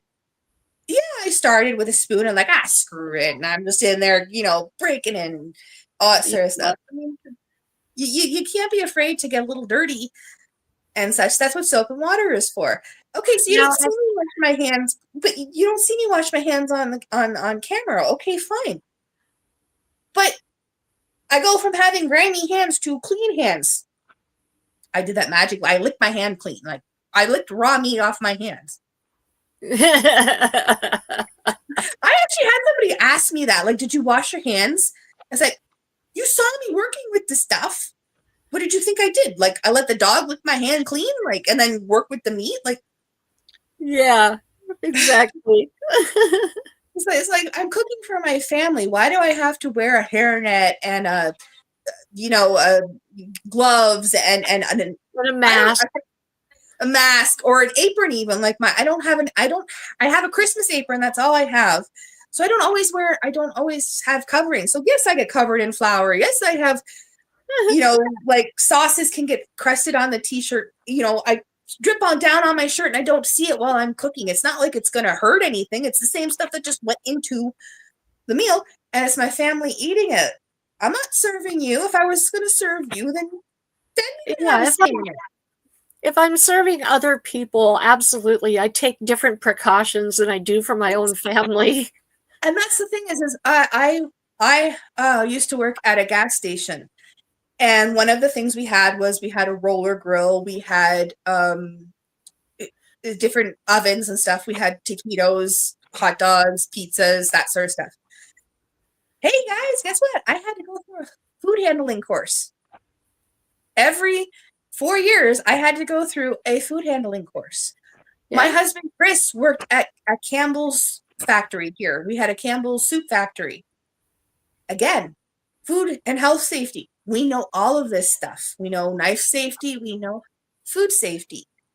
So, of course, if we're serving for others, we take all the precautions that are needed. But if I'm going to feed my two little gremlins right now, like I'm going to get off here and I'm going to make my family food, I'm not going to pull on some gloves and, get the chicken breast all covered and in the flour and then dump it in, say if I'm making chicken nuggets or something.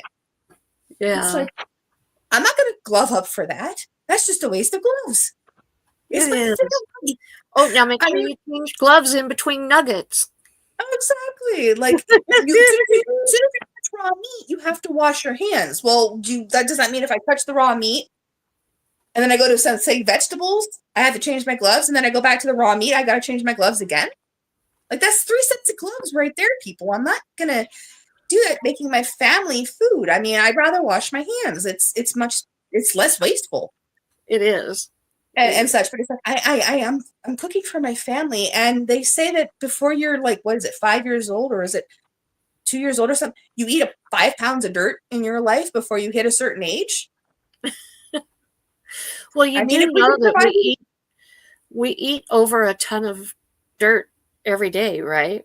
You well, do let's know just that. well, let's just say is that, like, okay, if I can survive eating 5 pounds of dirt when I was a toddler, I think I can survive eating a meal that, you know, I made with my own 2 hands You and you washed missed, in between, like when I've washed my hands in between. I mean, soap and water is made for a reason. you missed that, Tiffany. Oh, sorry. We eat over a ton of dirt every day. We do. We do. I did not know that. We eat over a ton of dirt every day. Over. Don't we? Hmm? What are you standing on or I, your house sitting yeah, on? it just took me a second. And it's like, oh my goodness. Every You're day doing we that. eat over I a ton of dirt. I do that all the time with my kids. I'll ask them, I'll be like, so, or they'll come out and say, what's up? And I'll say, let's see here, what's up? I see a ceiling, then on top of the ceiling, like on top of the drywall, then on top of that, there are the 2x whatevers. Then there's blown in insulation, then there's a peak to the roof, then there's plywood, then there's tar paper, then there's Oh, um, sorry. the tiles, and then the sky, and then the clouds, and then the atmosphere, and then the star. Or they'll come out and they'll ask, and I love this one. They'll come out and ask, and I always say this to them. Okay, they go, "What's for dinner?" Or what's for dinner? And I'll say food. And they'll say, "What kind of food?" Hot food. What kind of hot food? Hot cooked food. What kind of hot cooked food? You keep it up, it's gonna be hot cooked dog food. I always say the kind you eat. I always joke around about that because I'm like, it's like you keep it up and I'll give you I'll give you cold pasta, like raw pasta, like as long as I cook it and stuff like that and it's edible, does it matter? Like I'll say the edible food. Well, you can eat pasta raw. I mean, it's crunchy, but it's still tempting. So they've learned to be very careful when they word things when it comes to stuff like that. Like, okay, mom is, she's got her her little vices and stuff like that. So it's like, yeah, don't come at me and ask me what's for dinner because I don't think you might not like the answer. We totally have to meet someday, somehow. We'd be a dangerous duo. Well, I also love it too because every once in a while I'll throw a pun out there too. Oh yeah, yeah. And they'll look at me and I'm like, what? I'm very punny. Don't be so shellfish, or something like those. But the same ones, I'll use the same ones over and over again in a different light, and they'll just be like, it's like, what? You asked for it.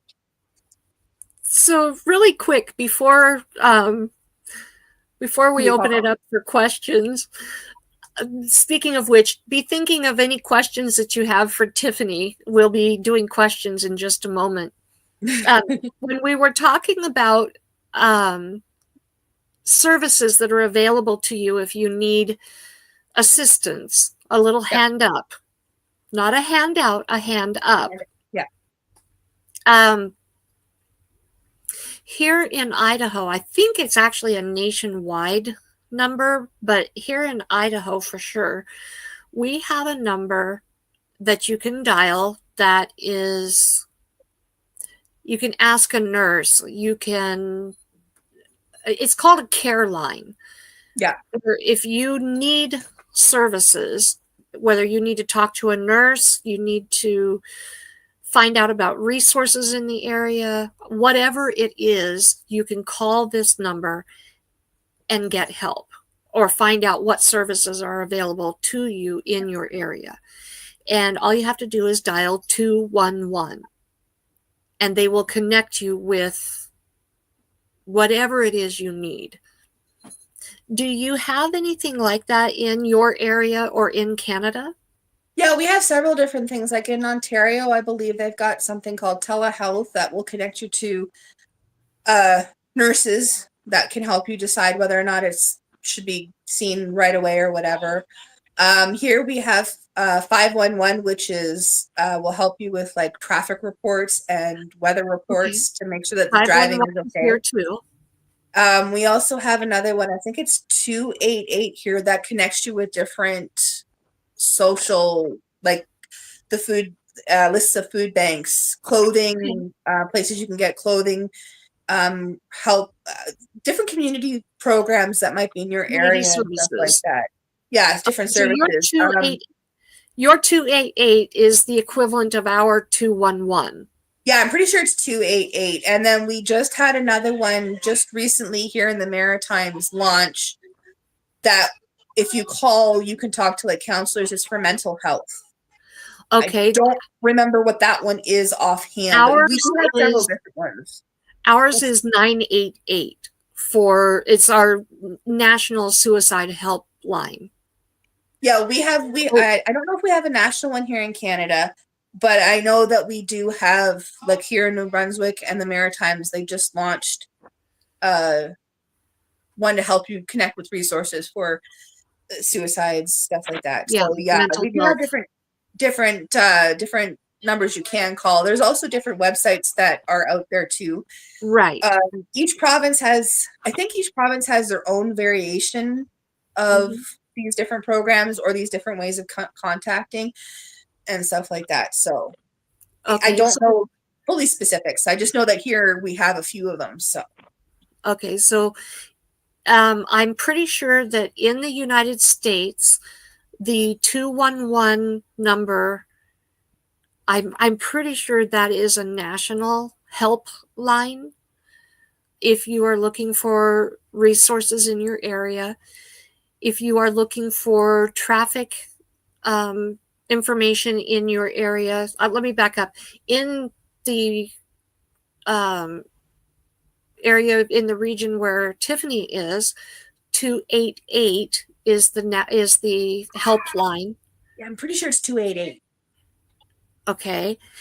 In the United States, if you're looking for traffic information, road closures, any of that kind of information, weather reports uh, for road Yeah, traffic, whatever, you can dial 511. And I believe you said that's the same number yeah, it's for the same here. Canada. Yeah, yeah, for Okay, here, at so, least for where I am. So okay. And then if you're looking for mental health services, whether you just need someone to talk to or if you're feeling suicidal, in the United States, that number is 988. And in your area, I don't remember. I keep wanting to say 411, but I'm not 100% sure. I'd actually have to look into that because I don't know. I just know that they just recently launched it within the last few months, so I don't know okay, it offhand. So okay, all right. And 411 here in the States is information, like yeah, telephone information. see, So, that's the thing. I want to keep saying 411, but we also have 411 information. Like I want to keep saying that, or it's like it might be 311. I don't, something with 11 is all is standing out in my brain. I just can't remember what it was. I just recently saw it not that long ago, but yeah. And then, of course, in the United States, 911 is oh, for yeah. emergency services. Same here. Okay, 911 is the same. all Yeah, right. we had the same 911 emergency services. So Okay. Awesome. That's great to be able to put that information out for our viewers. well, let's just say, like I said, I So, have to look up the actual numbers, and I could always put it on my community tab for the local numbers here because I cannot offhand remember. yeah. Okay, so I want to open it up for questions for just a few minutes and then we'll go ahead and close out. If you have any questions, please post them in the chat. I did save one comment earlier. This is in regards to your garden. Ronson Yep. is very, very technical. He does electronics and he's interested in the 3D printing. Okay, so And Robinson, if you go back and you look at the any of the our growing playlists, we have several growing 2023, I think, and 2024. If you go back there and you start from the beginning, you will see the evolution of this grow station from the first concept and the first growings to the 3D printing stuff coming in. Chris also has a channel. Now that channel, he has stopped that channel to focus on the main channel, which is CFL. But he has Chris's Creation Fun, and over there he has several videos where he can where it shows the 3D printing aspect of it, the 3D printer, the pots being printed, so on and so forth. I mean, yeah, Chris's Creation Fun. He has, like I said, several videos over there. But yeah, if you go on to CFL, Community Family Life, and you go underneath the different grow lists, you can watch right from the beginning the evolution of the plants and the stand that we have, what we started off with, how we started off with it, you know, and such. Like, we didn't have plants. Like, when we first started, we had plastic inside where you see the plant stands, like where the 3D printer pots are currently, that was sunk, and we had plastic and plastic containers, and we had actual dirt, and we started off that way. And then we moved from that, we took the dirt out, and we moved that from that to putting the planters, like just long planters in the bottom with pots in it. And then it just kind of evolved, and the different playlists will show you the evolution. So okay. It shows you the evolution of all of that sort of stuff. And like I said, Chris's channel has several 3D printing videos on it, showing that aspect of it too. Okay. So, do we have any other questions from our chat? I think I may have put everybody to sleep. Well, I honestly think that we were pretty thorough in discussing what's on your channel. And yeah, pretty much. So, well, like I said, we share the good, the bad, the ugly, all that sort of stuff, and it's like, right, yeah. I do feel really bad. We did not have it in subscriber mode, and we did have to turn on subscriber mode, and I'm afraid that we may have lost a couple of the people that came from your channel. If we did, please extend my sincere apologies to them. The thing is they're used to it. Most of the people that may have come over and such like that, if they put that on, they would subscribe so that they could still talk. I'm pretty sure you didn't chase any of the people I know away with that, because they do it all the time. Like, every once in a while I'll throw it up there and they'll be like, everybody, Tuber Chat says it all the time. Usually trolls will not sit there and wait 5 minutes, 10 minutes, 20 minutes or whatever to talk. So yeah, this particular one was pretty persistent until he wasn't. I've see, that's the thing, is that I have seen several trolls who have been that persistent. I moderate several different channels and such. Like, I remember a friend was doing a vertical live stream, and this person had like endless channels. I felt like I was constantly backing, because I always check the channel out first before I do anything. So I'm back and forth, back and forth. Oh my goodness. I got to the point where I see the wording, I'm like, block. I do about 50, 60 people, 50, 60 channels. So, I mean, unfortunately, when it comes to trolls, they won't stick around, but most people who want to be there for support or to chat or whatever are going to stick around, even if you put subscriber mode only on. So, yeah. It's also that time of the night too. Is here it's 6 o'clock, going on 6:30 here. Several people I know too are in the Eastern time zone, so they're getting their dinner ready. Like, our family eats later. It's just how it works for our family. We're usually between 7 and 8 is when we usually eat, anyways. Right. But I know a lot of people sometimes eat at 5, so or they're coming home from work, and just all these different things can happen at this time of day that could take somebody away. So, especially if they're like overseas or back in your time zone. Right. Yeah. Well, it's only So, 3:15 here, so. which means some people could be getting ready to go home from work. I don't know time schedules when people might get Right. off, but Yeah. So I so just it's like, wanted to extend that I do yeah, apologize if because I know there were a couple that are very new to my channel I'd never seen before. And yeah, so I do feel bad if we lost them because of having to switch to subscriber mode in the middle of the stream. yeah, That was on my part. I forgot to set that prior. prior, yeah. I usually have that done, but Well, I know in that at least one person, Coastal Water, she was at work, so if she dropped off, it was most likely due to working because I knew she was at work and getting close to clock out time. okay. All right. So yeah, So anyway, well, if there are no questions, I think that I'm done.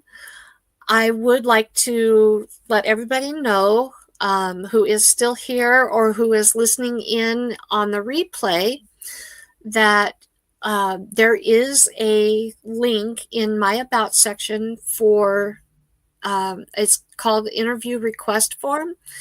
It does not matter how many subscribers you have. If you have 5 or 5,000, 500,000,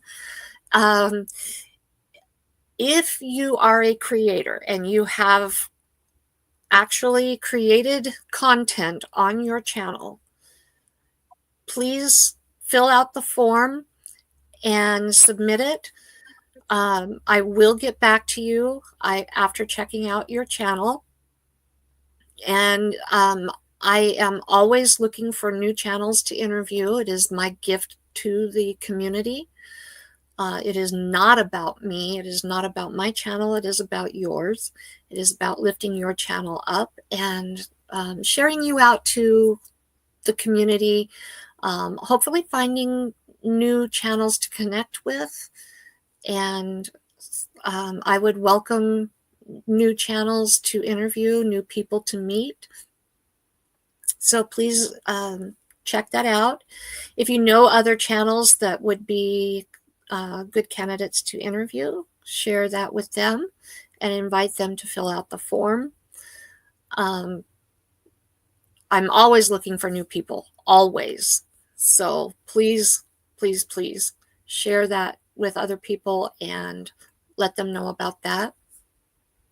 Also, tomorrow at 3 p.m. Mountain, 5 p.m.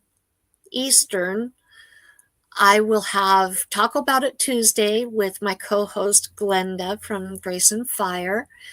We have a wonderful time chatting together.